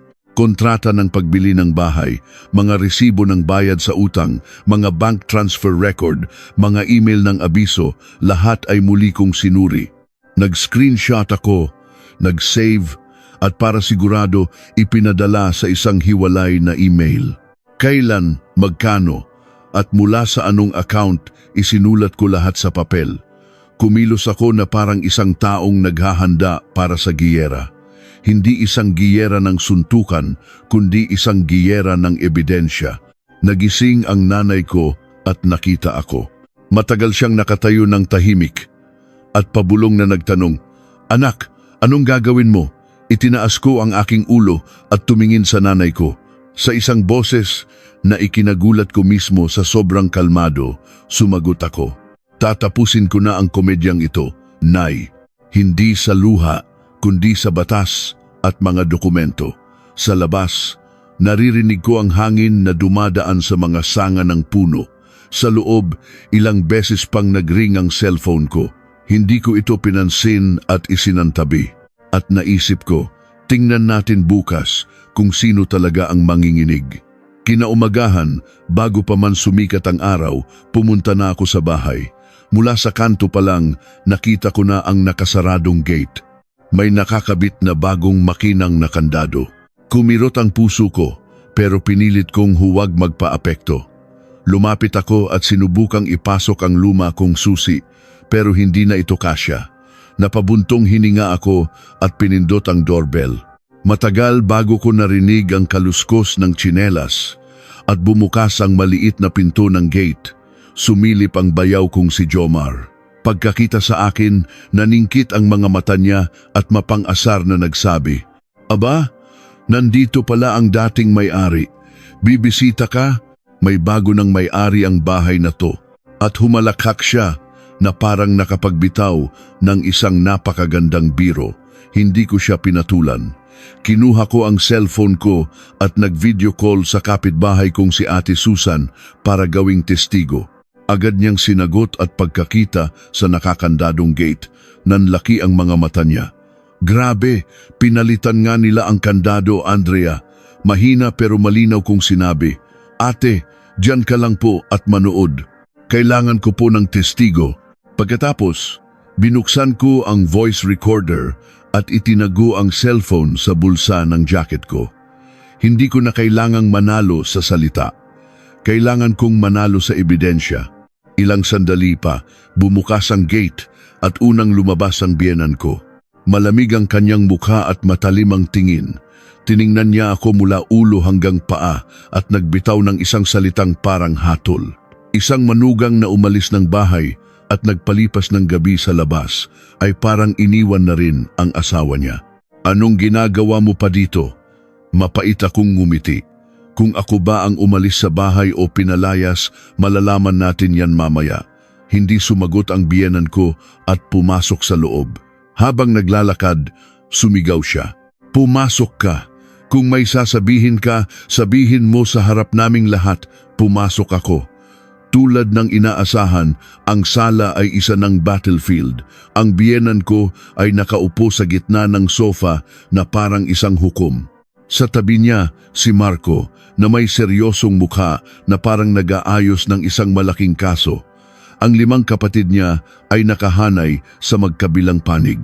Iba-iba ang kanilang ekspresyon, pero iisa lang ang tingin nila, kuryosidad, tuwa, at isang tingin na handa akong durugin gamit ang kanilang dami.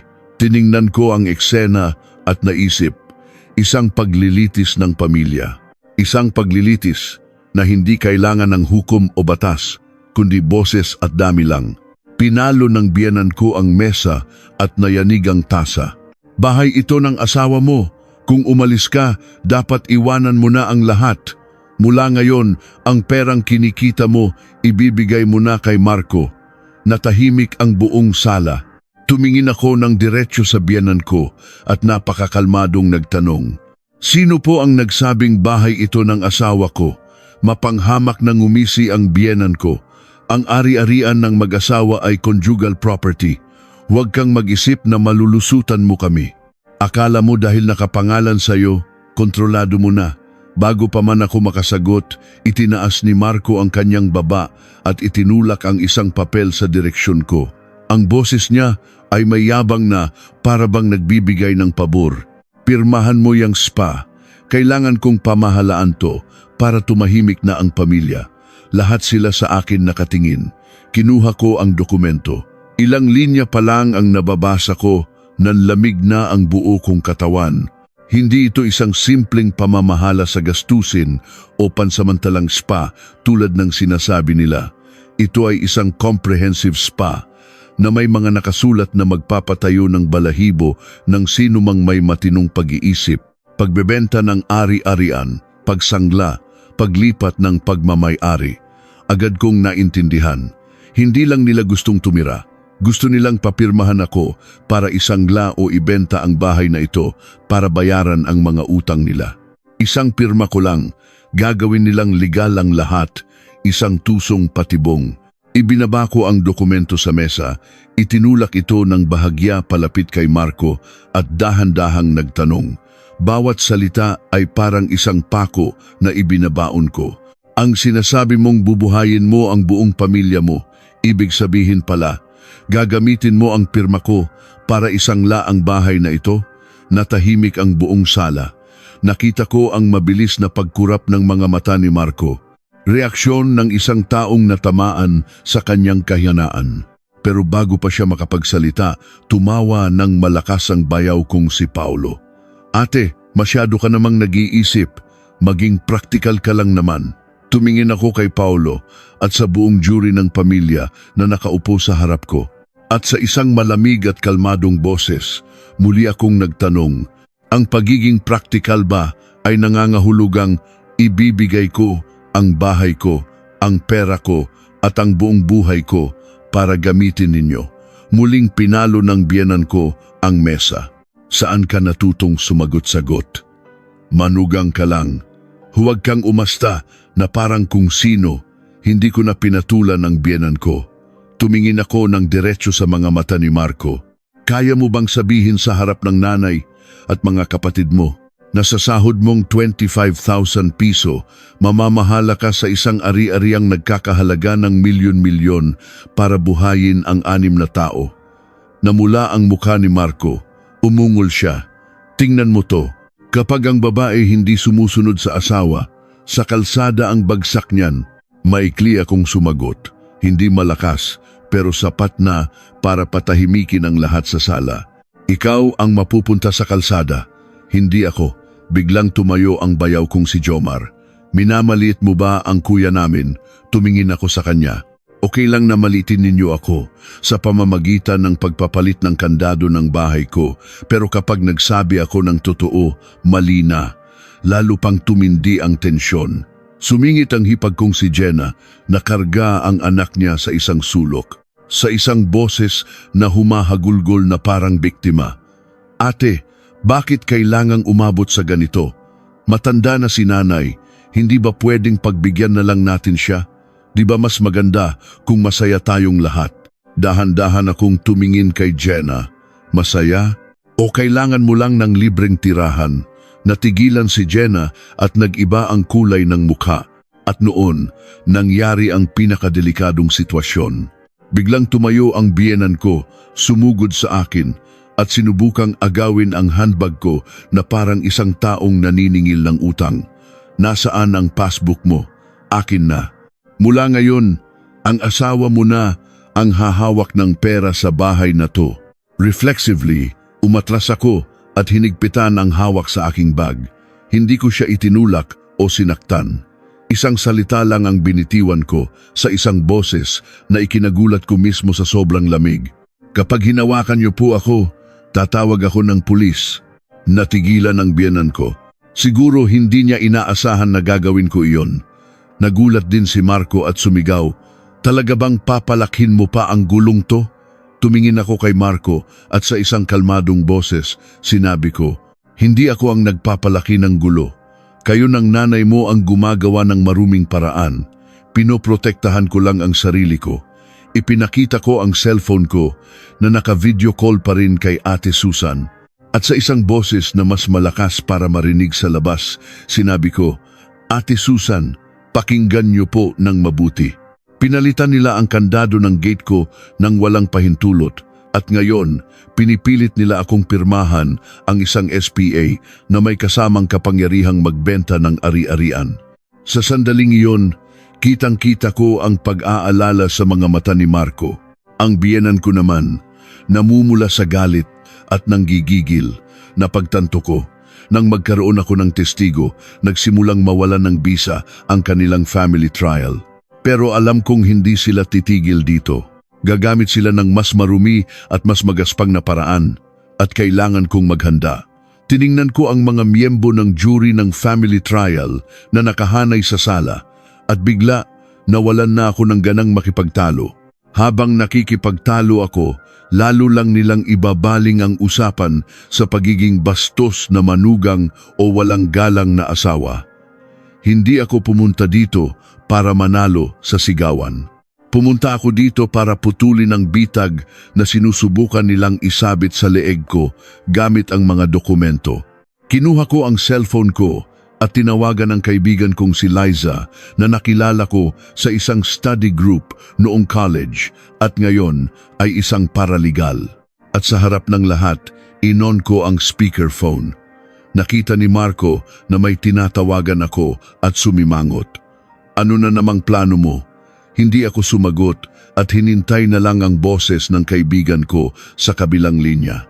Pagsagot ni Liza, diretsahan kong sinabi, "Liza, nandito ako sa bahay at pinipilit ako ng pamilya ng asawa ko na pumirma sa isang spa. May clause tungkol sa kapangyarihang magbenta ng ari-arian. Kung pipirmahan ko to, mawawala lahat ng karapatan ko, tama?" Natahimik si Liza sandali at sumagot sa isang napakalinaw at siguradong boses, "Tama, isa yang napakadelikadong comprehensive SPA. Sa oras na pirmahan mo yan, pwedeng isangla, ibenta, o gamitin sa ibang transaksyon ang bahay na yan nang wala kang magagawa. Natigilan ang buong sala. Huminto sa paghinga si Jenna at kahit ang bunsong bayaw ko na nagse-cellphone lang ay natigilan. Namutla ang biyenan ko at sumigaw. Sino yang nagsasalita ng kung ano-ano? Anong masama sa pagpapapirma ng dokumento sa pamilya? Naka-speakerphone pa rin? Nagtanong ulit ako kay Liza. Paano kung sabihin nilang para lang ito sa pamamahala o para mas madali ang proseso, pero lihim na isiningit ang clause tungkol sa pagbebenta? Agad na sumagot si Liza, isa yang panlilin lang.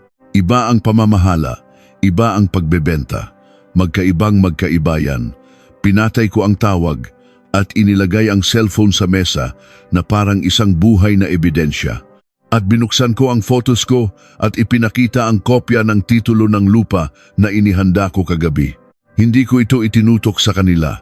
Itinulak ko lang ang cellphone palapit kay Marco at itinuro ang pangalan ng may-ari. Tingnan mong mabuti kung kaninong pangalan ang nakasulat diyan, hindi sayo. Ibinaba ni Marco ang tingin niya sa screen at kitang-kita ang pamumutla niya. Bahagyang nanginig ang mga labi niya at tumingin sa akin na parang sinampal. Bakit nakapangalan sa'yo? Tumingin ako ng diretso sa kanya at kalmadong sinabi, para maghanda sa mga araw na tulad nito. Pagkatapos, ipinakita ko ang screen ng mga bayad sa utang, ang mga record ng transfer mula sa sahod ko na regular na nababawas buwan-buwan. Hindi ko na kailangang magpaliwanag. Ang mga numero na mismo ang nagsasalita. Nakita ng biyenan ko na nanghihina na si Marco at agad na nagbago ng taktika. Ang taong kanina lang ay sumisigaw, ngayon ay may boses na kasing tamis ng pulot. Sina, nak. Kung ganoon, ilipat na lang natin sa pangalan ninyong dalawa. Hindi ba't kakatwa tingnan kung sa iisang pangalan lang nakarehistro ang ari-arian ng mag-asawa? Mapait akong ngumiti. Para masaya tayong mabuhay o para mas madaling ibenta. Bago pa matapos ang sinabi ko, biglang tumayo ang bayaw kong si Jomar at nanlisik ang mga mata. Sinong nagsabing ibebenta? Huwag kang basta-basta magbintang. Tumingin ako kay Jomar at maikling nagtanong, kung hindi ninyo balak ibenta o isangla, bakit nyo ako pinipilit na pumirma sa isang dokumentong may clause tungkol sa pagbebenta? Sumingit ang bayaw kong si Paulo sa isang boses na puno ng galit. Ate, sumusobra ka na. Kung hindi ka pipirma, dito na lang kami titira. Anong gagawin mo? Kumulo ang dugo ko pero nanatili akong kalmado. Ang pananatili dito nang walang pahintulot ay trespassing at ang trespassing ay hindi na isang issue ng pamilya. Ginamit ni Marco ang pagkakataon para subukang bawiin ang kontrol. Andrea, kailangan ba talagang umabot sa ganito ang problema ng pamilya? Pati tagalabas, idinadamay mo pa. Pinutol ko ang sinasabi niya at tumingin ng diretso sa kanya. Ito ba ay problema ng pamilya o isang iligal na gawain? Sagutin mo ng malinaw. Muling natahimik ang sala. Nanggigil ang biyenan ko at nagbitaw ng salita. Gusto mong dungisan ang pangalan ng pamilya natin? Sumagot ako, hindi ako ang nagdudungis. Sinasabi ko lang na hindi sa isang taong gustong agawin ang pag-aari ko. Sa labas ng gate, naka-video call pa rin si Ate Susan at pinalakas ko ang boses ko para marinig niya. Ate Susan, pakinggan niyo po ng mabuti. Pinalitan nila ang kandado ng gate ko nang walang pahintulot at pinipilit akong pumirma sa isang dokumentong may kapangyarihang magbenta ng ari-arian. Mula sa kabilang linya, tumango-tango si Ate Susan at galit na sinabi, naririnig ko lahat, ako ang testigo mo. At sa sandaling iyon, nagpasya akong direktang puntiryahin ang pinakakinatatakutan nila, ang malaman ng iba. Tinawagan ko ang Homeowners Association at maikling ipinaliwanag ang sitwasyon. Pinalitan ang kandado nang walang pahintulot ng may-ari. Pwede po bang pumunta kayo dito para tingnan ang sitwasyon? Hindi ako sumigaw, umiyak o nagbanta. Kumilos lang ako ayon sa tamang proseso. Ang mga taong gumagamit ng dami para manlupig ay laging nanghihina sa harap ng malinaw na mga patakaran. Hindi nagtagal, dumating ang isang staff mula sa asosasyon. Pagkakita sa isang tagalabas na pumasok sa bakuran, agad na hininaan ni Marco ang boses niya at ginamit ang family problem card. "Sir, away mag-asawa lang po ito. Kami na po ang bahalang mag-ayos." Tumingin ako sa kanya at sa isang boses na maririnig ng lahat, dahan-dahan akong nagtanong. "Kung simpleng away mag-asawa lang ito, bakit mo hinayaang palitan ng nanay mo ang kandado ng gate?" Natigilan si Marco at ang biyenan ko ay parang tinamaan ng kidlat. Ang mukha niya ay may halong galit at takot. Nagtinginan sina Jomar at Paulo at nawala na ang yabang nila kanina. Hindi dahil naintindihan nila ang kanilang pagkakamali, kundi dahil napagtanto nila na ang kanilang panggigipit ay bumabalik sa kanila. Nagtanong ang staff ng asosasyon, "Sino po ang may-ari ng bahay? Sino po ang nag-request na palitan ang kandado?" Lumapit ako at maikling sinabi, "Ako po ang may-ari. Hindi po ako nag-request na palitan ang kandado. Pakirecord po ng sitwasyon." Sumingit ang biyenan ko. Manugang ko, "Yan." Lumingon ako sa biyenan ko at sa isang boses na hindi malakas pero matalim, sinabi ko, "Ang pagiging manugang ay hindi nangangahulugang ang ari-arian ng manugang ay pag-aari na ng pamilya ng asawa." Pagkaalis ng staff, tuluyang bumigat ang hangin sa sala. Hindi na makasigaw ang biyenan ko. Nakatitig lang siya sa akin. Puno ng galit at hinanakit ang mga mata niya. Parang gusto niya akong lamunin. Hindi ko iniwasan ang tingin niya. Malinaw sa isip ko. Tumahimik sila ngayon hindi dahil nagsisisi sila, kundi dahil wala na silang daan.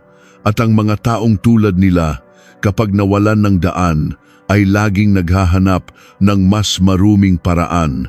Kinuha ko ang cellphone ko, tumayo, at nag-iwan ng isang huling salita na parang tuldok. "Mula ngayon, kung gusto ninyong tumira sa bahay na ito, kailangan ninyong igalang ang mga patakaran ko. Walang pilitan sa pagpirma, walang pagpapalit ng kandado, nang walang pahintulot at walang pag-iisip na ang pera ko ay obligasyon ninyo." Pagkatapos, lumingon ako kay Marco at sa isang boses na malumanay pero malamig, sinabi ko, "Sabi mo, bubuhayin mo ang buong pamilya mo. Sige, subukan mong gawin yan gamit ang sarili mong lakas. Huwag mong isipin na isang laang bahay ng asawa mo." Lumabas ako ng pinto.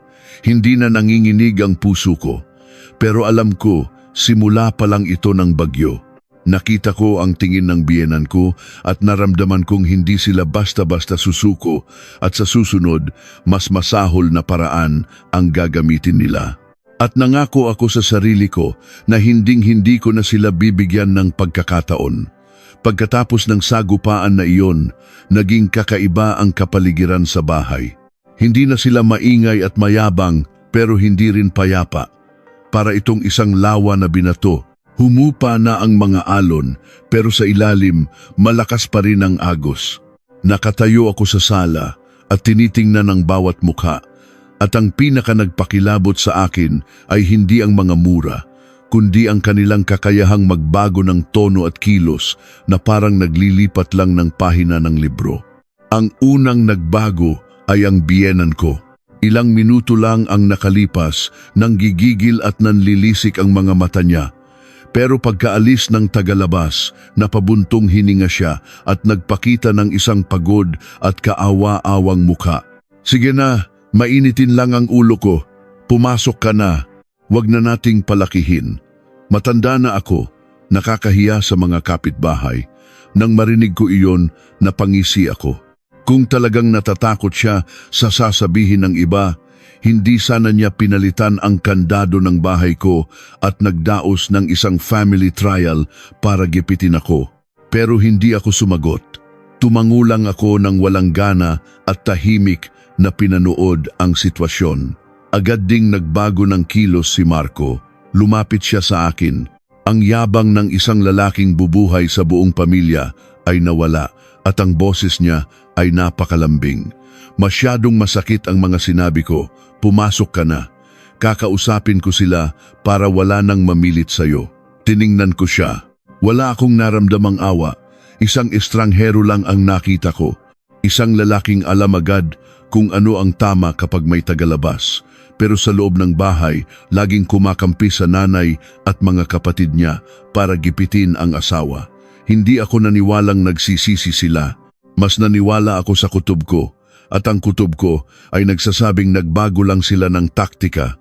Kung hindi gagana ang panggigipit, susubukan nila ang panlalambing. At kung hindi pa rin, maglalagay sila ng patibong. Nagkunwari akong kalmado at pabulong na sinabi, "Pagod ako, kailangan kong magpahinga." Tumango ang biyenan ko at tinapik ang kamay ko na parang napakabait. "Sige, magpahinga ka. Ginagawa ko lang naman to para sa ikabubuti ng pamilya dahil marami tayo, kailangan ng rules." Mukhang simpleng salita lang ang rules na yun, pero alam ko ang tunay na kahulugan nito. Ang lahat ng kapangyarihan ay dapat mapunta sa kanya at kay Marco.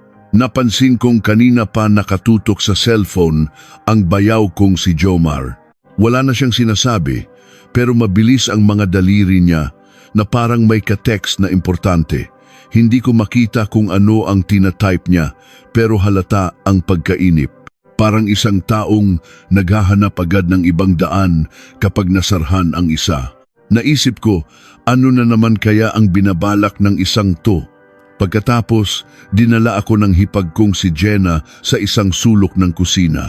Ang boses niya ay kasing tamis ng pulot, malayong malayo sa mapang-asar na text niya kagabi. "Ate, ikaw lang din ang mapapagod kung ganyan kakatigas. Ang dami natin, kung lagi kang palaban, mahihirapan tayong lahat. Bakit hindi ka na lang pumirma sa ibang klase ng dokumento? Yung hindi tungkol sa pagbebenta, yung tungkol lang sa pamamahala ng gastusin. Kung si Kuya Marco na ang hahawak ng pera, hindi ka nasasakit ang ulo." Tumingin ako kay Jenna at nagtanong sa isang boses na malumanay pero sapat na para patigilin siya. "Bakit kailangang kapatid niya ang mamahala sa gastusin ko?" Ngumiti si Jenna ng alanganin. "Hindi sa ganon, ate. Dahil marami tayo, kailangan ng pondo, mas madaling mag-away kung kanya-kanya ng hawak ng pera." Tumango ako na parang naintindihan, pero iisa lang ang nasa isip ko.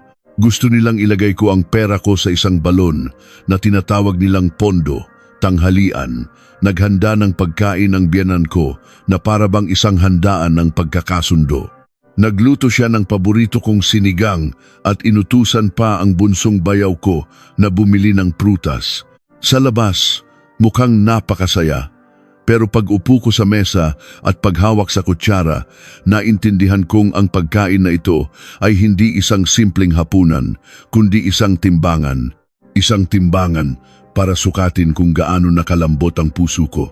Malumanay na nagsalita ang biyenan ko. Napakagaling talaga ng manugang ko. Pero kahit magaling ka, kung wala kang swerte, wala rin. Kung hindi ka marunong magtiis, ganyan talaga. Sa lahat ng pamilya, ganyan. Para maging komportable ang babae, dapat marunong siyang magpakumbaba. Hindi ako sumagot at kumain lang. Tahimik akong nakikinig. Nagpatuloy si Marco na parang biktima. "Dahil pinalaki mo ang gulo, ano na lang ang mukha kong ihaharap sa iba? Isipin mo rin naman ako." Sasabihin ng mga tao, "Hindi ko kayang kontrolin ang asawa ko." Itinaas ko ang ulo ko at tumingin sa asawa ko. Sa halip na magalit, natatawa ako. Kapag kailangan niya ang pera ko, itinuturing niya akong isang haligi. Kapag kailangan niya ang pride niya, itinuturing niya akong isang anino na dapat nasa likod lang. Sumingit ang bayaw kong si Jomar na parang walang pakialam. Si Hipag, parang tagalabas kung umasta. "Asawa ka ni Marco at itong bahay na to, bahay nating lahat." Sa salitang bahay nating lahat, kumirot ang isang sulok ng puso ko. Hindi ko sinabi, pero naalala ko ang utang na binabayaran ko bawat sentimo at ang mga sandaling nagkukumahog ako para lang makahabol sa deadline.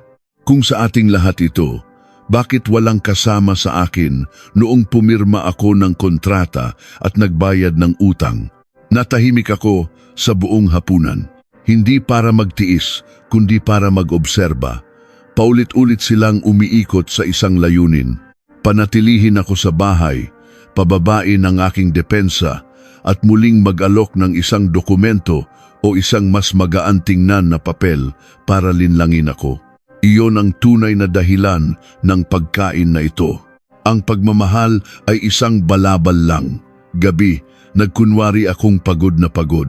Tumayo ako at pabulong na sinabi, masakit ang ulo ko.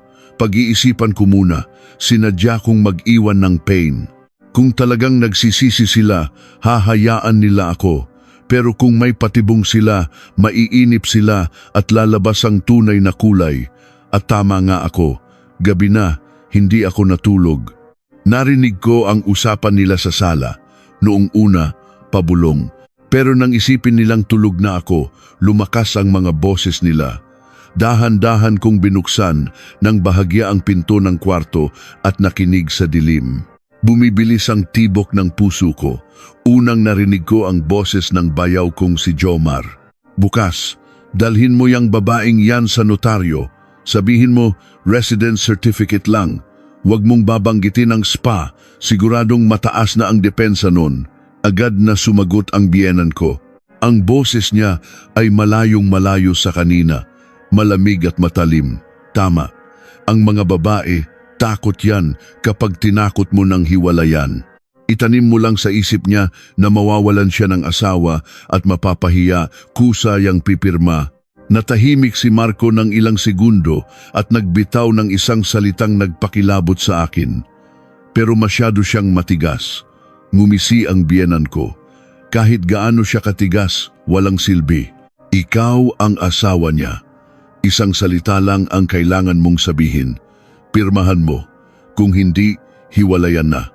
Siguradong manginginig yon. Sumang-ayon si Jomar. Pagkapirma niya, tapos na. Kahit kanino pa nakapangalan niyang bahay, walang problema. Basta't may dokumento, kahit sa bangko o saan pa, pwede nang ayusin. Nakatayo ako sa dilim, hawak ang siwang ng pinto. Kakaiba, hindi ako natakot tulad ng inaasahan nila. Naramdaman kong unti-unting nabubuo ang mga piraso sa isip ko. Ang residence certificate ay isang pain lang na may nakatagong panlilin lang para baguhin ang pangalan, layunin o karapatan. Bahagya akong napangiti, hindi sa tuwa, kundi dahil alam kong sila mismo ang naglalakad papasok sa bitag. Bumalik ako sa kama, kinuha ang cellphone at nag-text kay Liza. Bukas, kailangan ko ng tulong mo. Mukhang may malaking palabas na mangyayari. Ibinaba ko ang cellphone at ipinikit ang mga mata.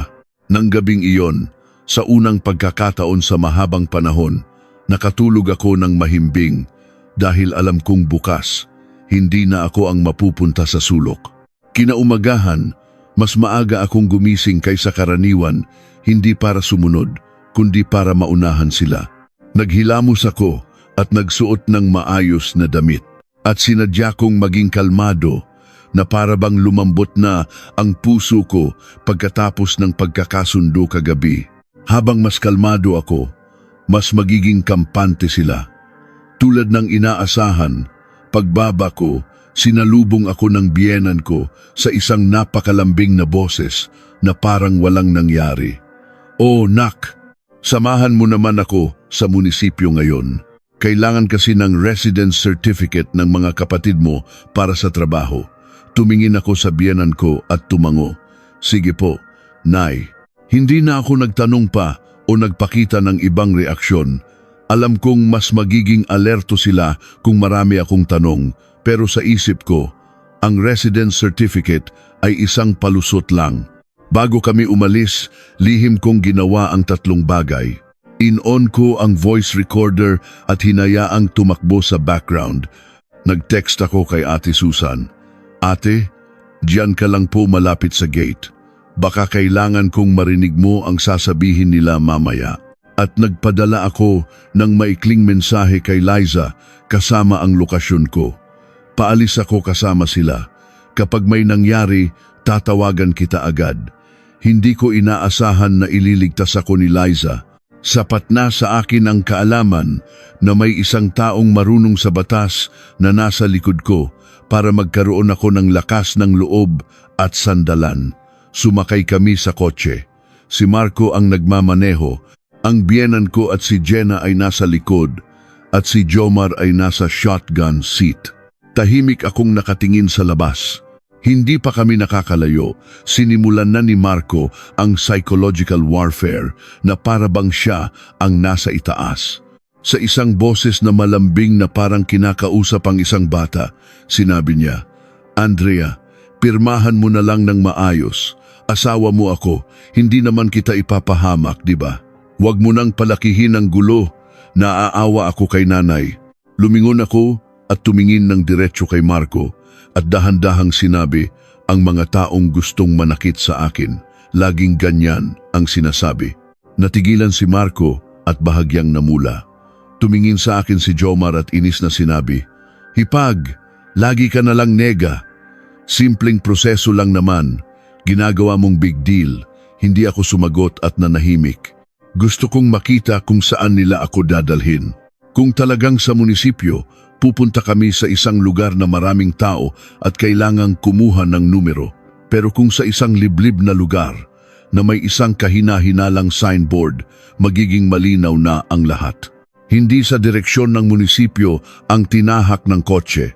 Lumiko ito sa isang maliit na eskinita at huminto sa harap ng isang lumang gusali na may signboard na documentation rush.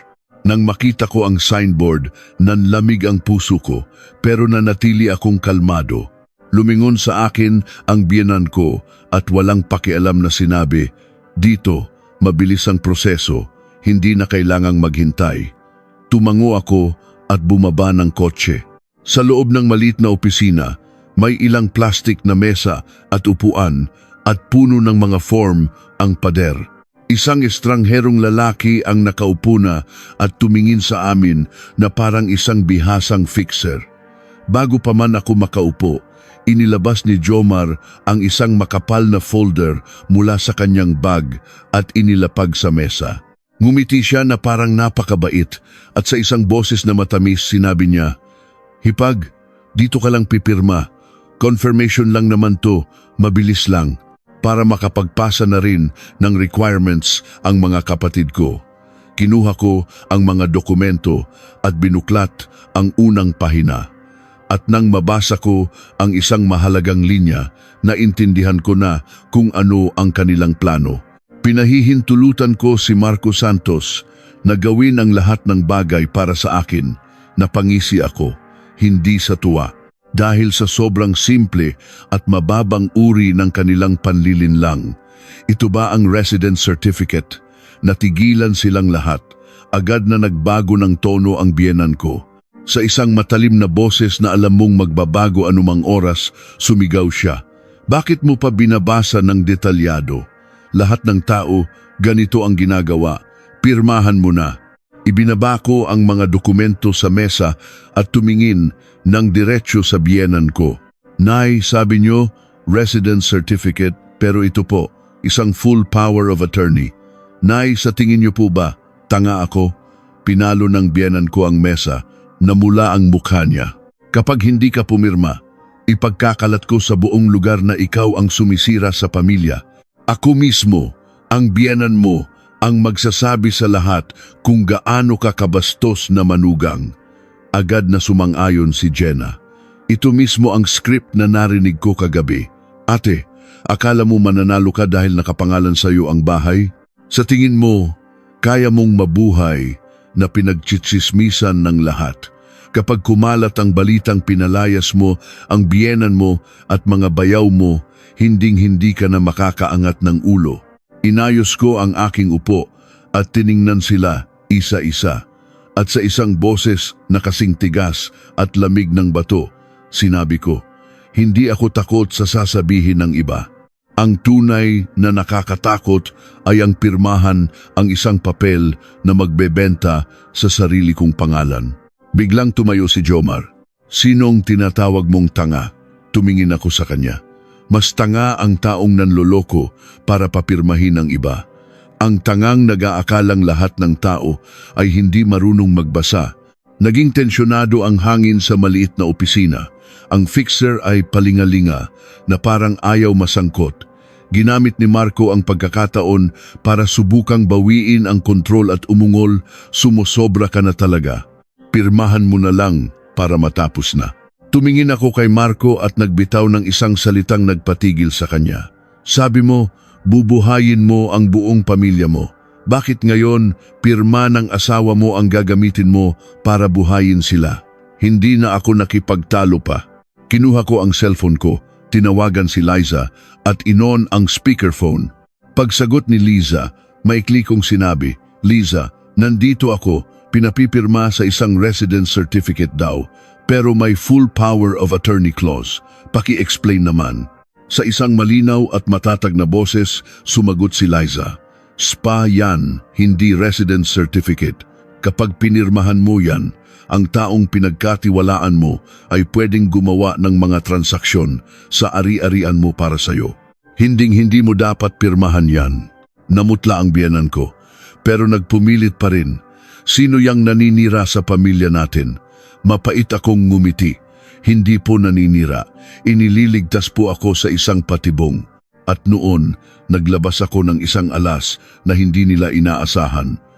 Binuksan ko ang cellphone ko at ipinakita kay Marco ang isang notification mula sa bangko kung saan ko kinuha ang housing loan. Isang abiso na may nagtangkang baguhin ang pangunahing contact information na may kinalaman sa utang. Kagabi pa lang, hinarang ko na ang request na iyon at nag-set ng alert. Tumingin ako ng diretso kay Marco at dahan-dahang sinabi, kagabi may nagtangkang pakialaman ang mga dokumento ng utang sa bahay natin. Paki-explain. Nawala ang kulay sa mukha ni Marco. Nagkautal-utal siya. Hindi ko alam. Nagulat din ang biyenan ko at humina ang boses. Sinong gagawa nun? Sumandal ako sa upuan at kalmadong nagbitaw ng huling salita. Isang salitang sapat na para maintindihan nilang hindi na ako isang kalaban na madaling talunin. Wala pa akong ginagawa. Pinigilan ko lang kayo sa masamang balak ninyo. Kung sino ang gumawa nun, kayo mismo ang mas nakakaalam. Lumingalinga si Jomar, namumula ang mukha. Kinagat ni Jenna ang labi habang yakap ang anak. Agad na iwinasiwas ng fixer ang kanyang kamay. Naku, sa bahay nyo na lang ayusin yang problema ninyo. Hindi na ako pwedeng magtrabaho dito. Tumayo ang biyenan ko at sinubukang hilahin ako. Umuwi na tayo, dun tayo mag-usap. Inalis ko ang kamay niya at tumingin sa kanya. Sa batas po ba tayo mag-uusap o sa sigawan? Bumalik kami sa isang katahimikan na kasing bigat ng bato. Sa loob ng kotse, wala nang nagsabi na pirmahan mo na lang ng maayos, pero alam ko, hindi sila titigil dito. Ang mga taong nasa isang sulok ay sumusuko o lalong nagiging masama. At sa pagkakakilala ko sa pamilya ng asawa ko, sila ang pangalawa. Nang gabing iyon, bago ako matulog, nakatanggap ako ng text mula sa isang unknown number. Isang linya lang. Kapag hindi ka pumirma, may ipapadala akong tao para guluhin ang bahay mo. Tiningnan ko ang mga salitang iyon, bumilis ang tibok ng puso ko pero hindi sa takot. Dahil sa wakas, inilabas na nila ang kanilang tunay na kulay. At kapag ang kalaban ay lumampas na sa linya, wala na rin akong dahilan para maging malumanay pa. Ang anonymous na mensahe kagabi ay parang isang mantsa sa screen ng cellphone ko. Kapag hindi ka pumirma, may ipapadala akong tao para guluhin ang bahay mo. Binasa ko ulit ang pangungusap, hindi dahil sa takot, kundi para tandaan ang bawat salita. Kung nagbanta sila ng ganoon, siguradong gagawin nila at tama nga ako. Kinagabihan, bago pa man ako matapos maghapunan, nakarinig ako ng malakas na sigawan sa labas. Sinadyang lakasan para marinig ng buong kapitbahayan. Sumilip ako sa kurtina at sa ilalim ng malabong ilaw ng poste may 3 o 4 na estrangherong lalaki na nakatambay sa harap ng gate namin. Nananabako, nakapamewang at nagtuturuan habang nag-uusap. At sa gitna na parabang bida sa entablado ay walang iba kundi ang biyenan ko. Nakapamewang, galit na galit ang mukha at sumisigaw na rinig sa buong kanto. May isang napakasamang manugang na pumasok sa bahay na to. Iniwan ng asawa, iniwan ang bahay, at ngayon gusto pang palayasin ang buong pamilya ng asawa niya sa kalsada. Mga kapitbahay, tama ba to? Pagkatapos niyang magsalita, bahagyang bumukas ang mga pinto ng mga kapitbahay. May mga sumisilip mula sa mga bintana. Alam ko kung ano ang ginagawa ng biyenan ko. Gusto niya akong gawing kontrabida sa mata ng publiko para matakot ako at sumuko. Pero hindi na ako ang Andrea ng ilang buwan na ang nakalipas. Hindi ako agad lumabas. Tumayo ako sa likod ng pinto at sabay na binuksan ang voice recorder at video camera at nag-text ako kay Ate Susan. Ate, manood ka lang po sa malayo. Kung magwawala sila, ikaw po ang testigo ko. Ayoko nang mandamay ng iba, pero para hindi nila maibaliktad ang sitwasyon bukas, kailangan ko ng testimonya ng kapitbahay. Sinigurado ko ring nakakandado ang pinto mula sa loob para hindi sila basta-basta makapasok at sabihing na nakita ko. Sa labas ng gate, nakatayo si Marco sa tabi ng nanay niya, umaarteng isang kaawa-awang asawang iniwan.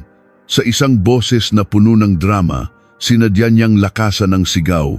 Andrea, ang ginagawa mo, parang pagpatay na rin sa nanay at mga kapatid ko.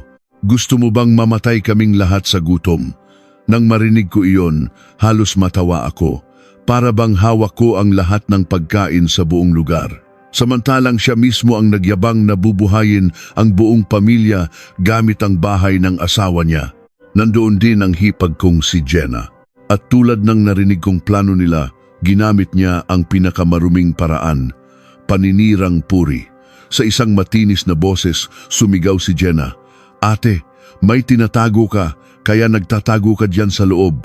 Sigurado, tumatawag ka na sa kabit mo para iligtas ka. Ganyan talaga ang mga babae. Sinadya niyang bitinin ang pangungusap para hayaang mag-isip ang mga tao. Isang pangungusap lang, pero sapat na para maging masama at baguhin ang tingin ng mga tagalabas sa akin. Lumapit sa gate ang bayaw kong si Jomar at itinaas ang kanyang baba na parang isang siga sa kanto at sumigaw. Buksan mo to. Akala mo dahil nakapangalan sa iyo ang bahay, ang galing mo na.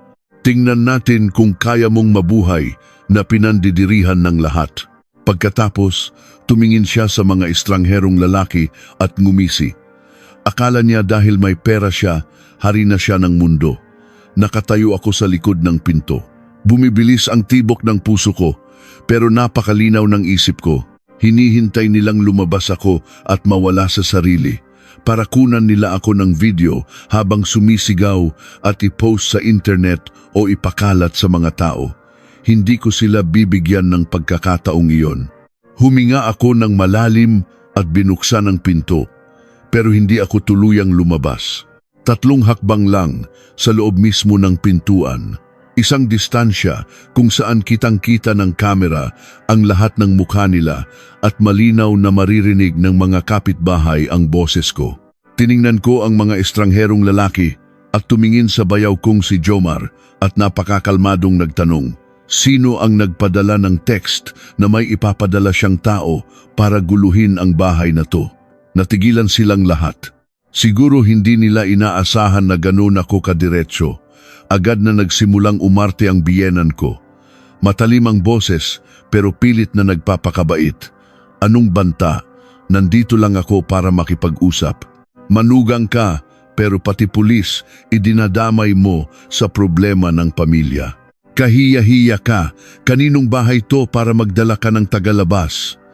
Gusto mong dungisan ang pangalan ng biyenan mo. Tumingin ako sa biyenan ko at sa isang kalmadong boses, sinabi ko, Nay, kung nakikipag-usap po kayo, Bakit po kayo may kasamang mga estranghero at sumisigaw sa harap ng bahay ko para marinig ng buong kapitbahayan? Natigilan ang biyenan ko sandali at agad na sumagot. Nagdala ako ng mga testigo. Ikaw ang unang umalis ng bahay at nag-iskandalo. Hindi ko na pinatulan ang biyenan ko. Tumingin ako ng diretso sa mga mata ni Marco at sa isang boses na maririnig ng mga kapitbahay, nagtanong, "Sabi mo, bubuhayin mo ang buong pamilya mo. Bakit ngayon, pati mga tagalabas, ginagamit mo para gipitin ang asawa mo?" Namula ang mukha ni Marco at parang nasaktan ng pride, sumabog siya. Itinuro niya ako at sumigaw, "Akala mo dahil may pera ka, pwede ka nang maghari-harian dito." Hindi ako sumagot ng mahaba, malamig, malinaw at tiyak. Hindi, gusto ko lang maging may-ari ng ari-ariang pinaghirapan kong bayaran bawat sentimo. Pagkatapos kong magsalita, narinig ko ang bulungan mula sa mga kalapit bahay. "Oo nga," sabi nila, "yung babae raw ang bumili niyan. Pinalitan pa raw ang kandado." Kahit sino pa ang paniwalaan nila, alam kong narinig nila ang isang katotohanan na ang problemang ito ay hindi isang simpleng paglalayas ng manugang.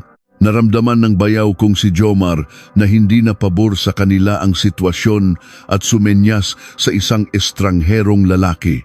Lumapit ang lalaki at sa isang magaspang na boses, sumigaw, "Kung hindi mo bubuksan to, sisirain namin."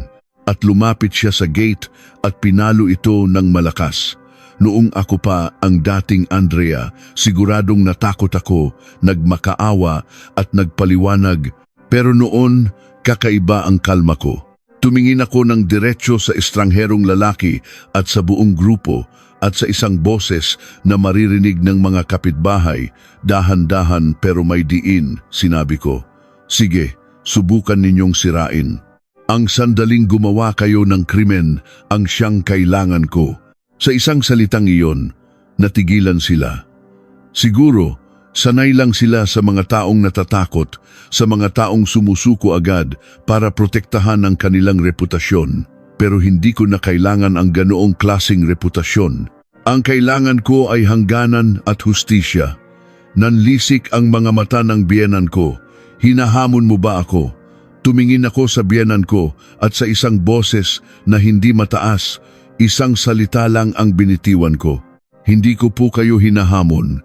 Sinasabi ko lang po ang totoo na ang taong may kasalanan ang siyang mananagot." Naging napakatensyonado ang hangin sa harap ng gate.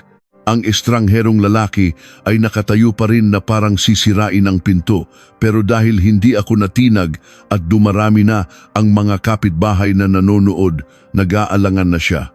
Si Marco ay nakatayo sa gitna, na may halong galit at takot sa mukha. Si Jenna naman ay yakap ang anak at tinitingnan ako na parang naghahanap ng anumang kapintasan. Si Jomar ay palingalinga na parang nag-iisip kung itutuloy pa ba ang gulo o aatras na. Nakatayo ako sa pintuan, hawak pa rin ang cellphone at kinukunan ng lahat. Malinaw sa isip ko, simula pa lang ito ng bagyo, pero kahit papaano, mula sa sandaling ito, hindi na nila ako magigipit gamit ang salita at dami. Hindi ako umiwas, sumigaw o bumagsak at nanatili akong nakatayo. At dahil doon, alam kong nagsimula nang magbago ang takbo ng laro. Sa sandaling sumigaw ang estrangherong lalaki na sisirain niya ang pinto, naging sobrang tensyonado ang sitwasyon. Mabilis kong tiningnan ang paligid. Marami-rami na ring kapitbahay ang nag-uusyoso. Ang bulungan ay parang tunog ng mga bubuyog. Habang dumarami ang tao, lalong lumalakas ang loob ng biyenan ko. Pinalakas niya ang kanyang boses para maging bida sa entablado.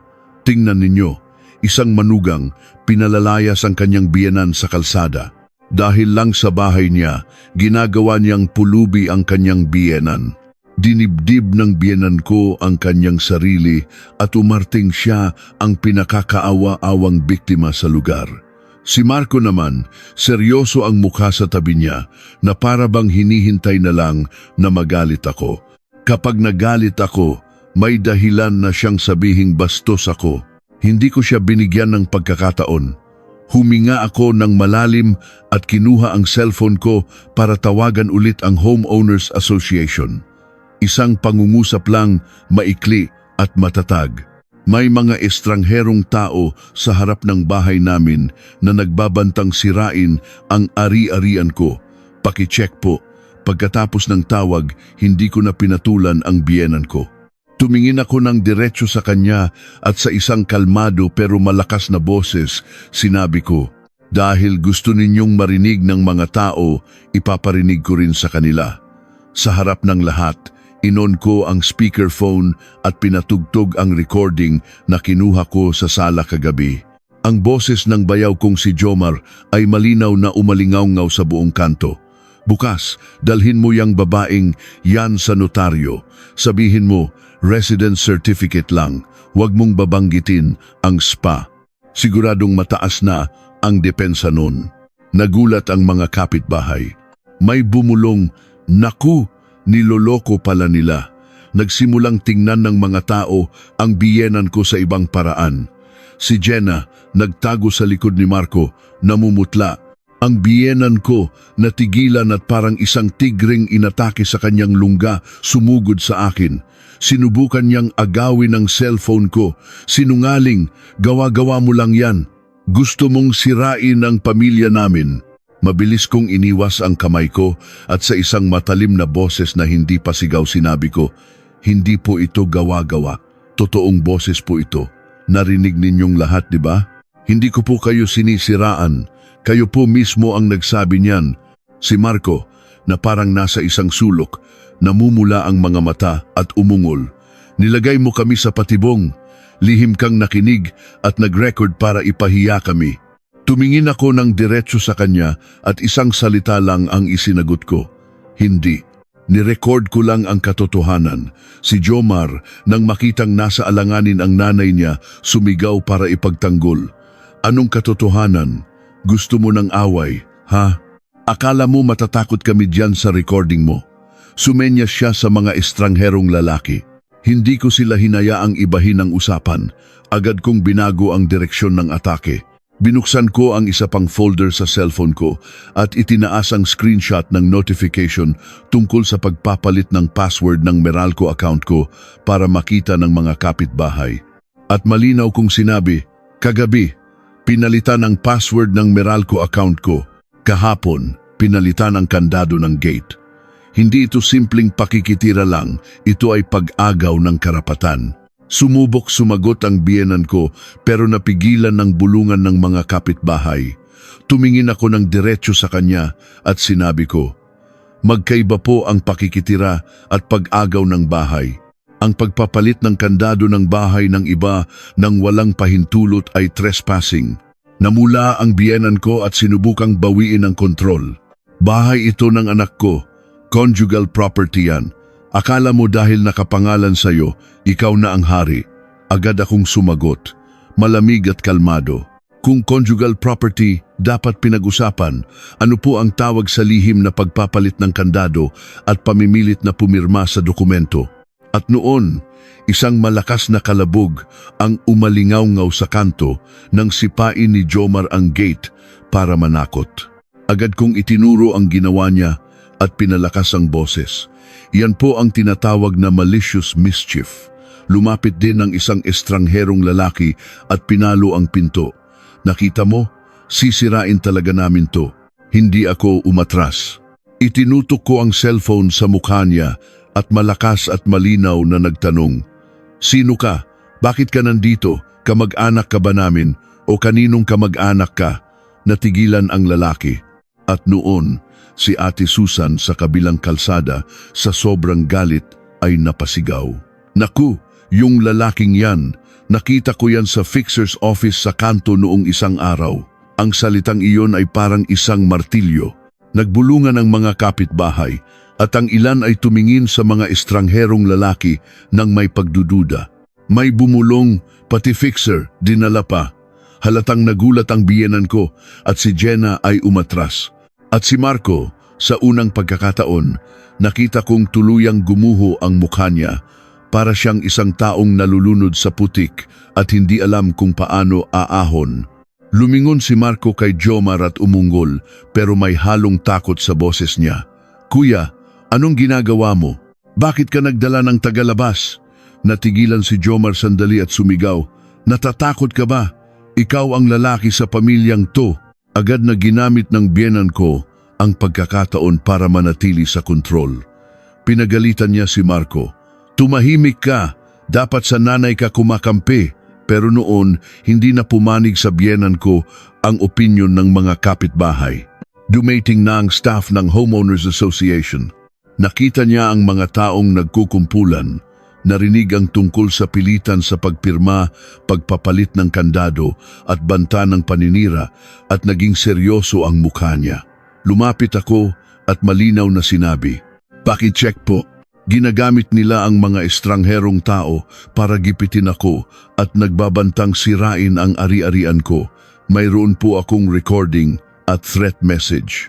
Nagsimulang umatras ang mga estrangherong lalaki at si Jomar ay hindi na sumipa ng gate. Gusto pa sanang sumigaw ng biyenan ko pero nawalan na ng lakas ang boses niya. Nang makita niyang hindi na pabor sa kanya ang sitwasyon, hinila niya ang braso ni Marco at bumulong. Umuwi na tayo, doon na lang tayo mag-usap. Bago umalis, nag-iwan ng isang huling masasakit na salita ang biyenan ko. Kung ganyan ka kagaling, isara mong mabuti ang pinto mo at mabuhay kang mag-isa. Tingnan natin kung magiging payapa ang buhay mo. Tiningnan ko ang likod niya at hindi ako natakot. Nagbitaw lang ako ng isang salitang magpapaintindi sa kanya na hindi na ako natatakot.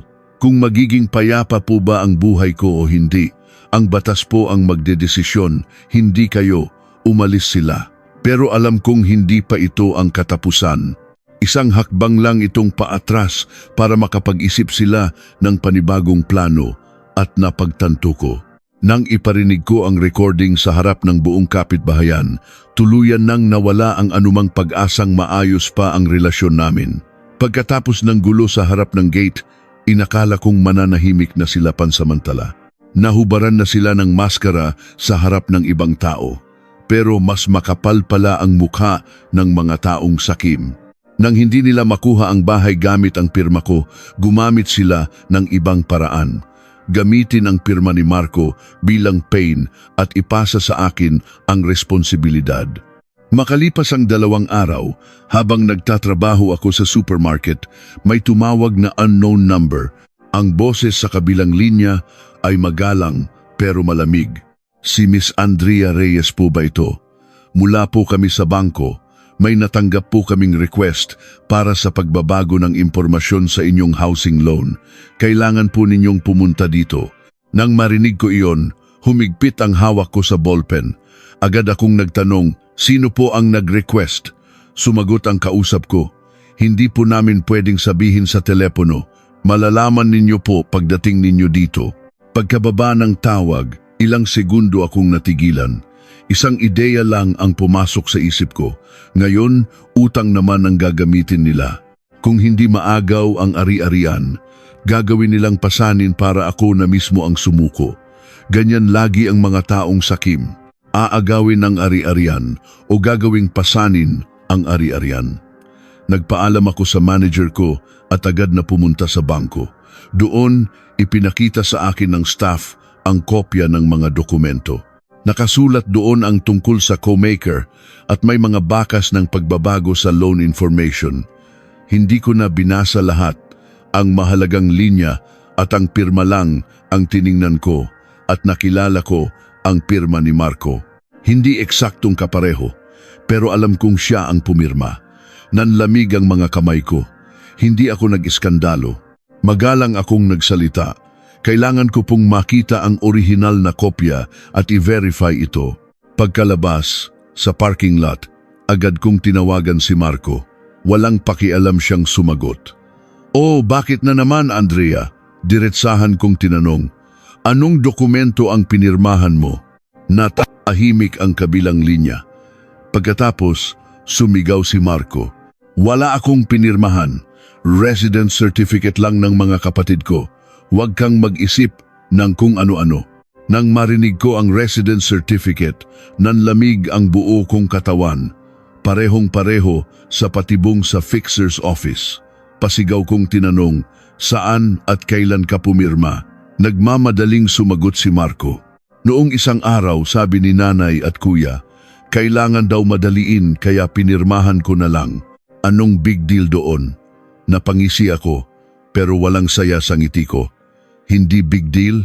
Ngayon, nakapirma ka sa mga dokumento ng utang sa bahay ko. Dahan-dahan kong sinabi, umuwi ka ngayon din. Kung itinuturing mo pa akong asawa, nang gabing iyon, umuwi si Marco. Pero wala na ang yabang niya. Nakaupo siya sa silya, hindi mapakali at paulit-ulit na kinukuyom ang mga kamay. Hindi ganyan kumilos ang isang taong walang kasalanan. Hindi ko siya agad sinigawan. Inilapag ko sa harap niya ang kopya ng mga dokumento at itinuro ang pirma. Ano to? Isang tingin lang niya, parang napaso at iniurong ang kamay. Pabulong siyang nagdahilan. Hindi ko alam. Residence certificate lang ang pinirmahan ko. Malamig at matalim kong tinanong ulit, blankong papel ba ang pinirmahan mo? O may nakasulat? Nag-alinlangan si Marco. Hindi ko binasa ng maigi. Sabi ni nanay, madalin ko raw. Ipinikit ko ang mga mata ko sandali. Malinaw na ang lahat. Hindi na nila kailangan ng pirma ko. Ginamit nila ang kawalang muwang at pride ni Marco para palitan ang mga dokumento. Ang lalaking nagyabang na bubuhayin ang buong pamilya ay pumirma na parang isang bata nang hindi nagbabasa o nakakaintindi at hinayaan niyang magamit ang pirma niya sa ibang bagay. Kalmado kong kinuha ang cellphone at tinawagan si Liza. Nang marinig niya ang kwento, diretsahan siyang nagsabi, mukhang may forgery at document switching na nangyari. Huwag ka nang makipag-away sa salita. Mag-ipon ka ng ebidensya. Text, tawag, testigo, oras, lugar lahat, mas mabilis, mas maganda. Sumagot ako ng sige at ibinaba ang tawag. At noon, nagpadala si Ate Susan ng screenshot ng group chat ng pamilya nila. Nang mabasa ko, parang huminto ang puso ko. Sa group chat, walang hiyang nag-post si Jomar. Nakuha na ang pirma. Kung hindi natin makuha ang bahay, pera na lang ang kukunin natin. Sa ilalim, may smiley emoji at isang mapang-asar na comment ni Paulo. Ang tigas ng ulo ni ate, yan ang napala. Nanginginig ang buo kong katawan nang mabasa ko iyon. Hindi sa takot, dahil sa galit. Ipinakita ko ang screen ng cellphone kay Marco. Nang makita niya, namutla siya at kinagat ang labi. Hindi ko alam na gagawin yan ni Kuya. Tumingin ako ng diretsyo sa kanya. Hindi mo alam, pero ikaw ang pumirma. Ang pirma mo ang naging kutsilyo na ginagamit nila. Ibinaba ni Marco ang ulo niya. Nalugmok ang mga balikat niya. Sa unang pagkakataon, nakita kong tunay na natakot ang asawa ko. Nanginginig ang boses niya. Andrea, tulungan mo ako. Hindi ko talaga alam. Sabi ni nanay, ordinaryong dokumento lang daw. Wala akong naramdamang awa. Hindi ako nagmura. Sinabi ko lang ang malamig at malinaw na katotohanan. Kung gusto mong tulungan kita, kailangan mo munang aminin na ginamit ka ng sarili mong pamilya. Kung mananahimik ka pa rin o kakampihan sila, hindi na kita maililigtas. Akmang may sasabihin pa si Marco nang tumawag ang biyenan ko. Nang makita ko ang pangalang nanay sa screen, bigla akong kinilabutan. Sinagot ko ang tawag at inon ang speakerphone. Ang boses ng biyenan ko ay kasing tamis ng pulot, pero may lason sa likod nito. O, nak, huwag na nating palakihin to. Isipin mo na lang, nag-abuloy ka.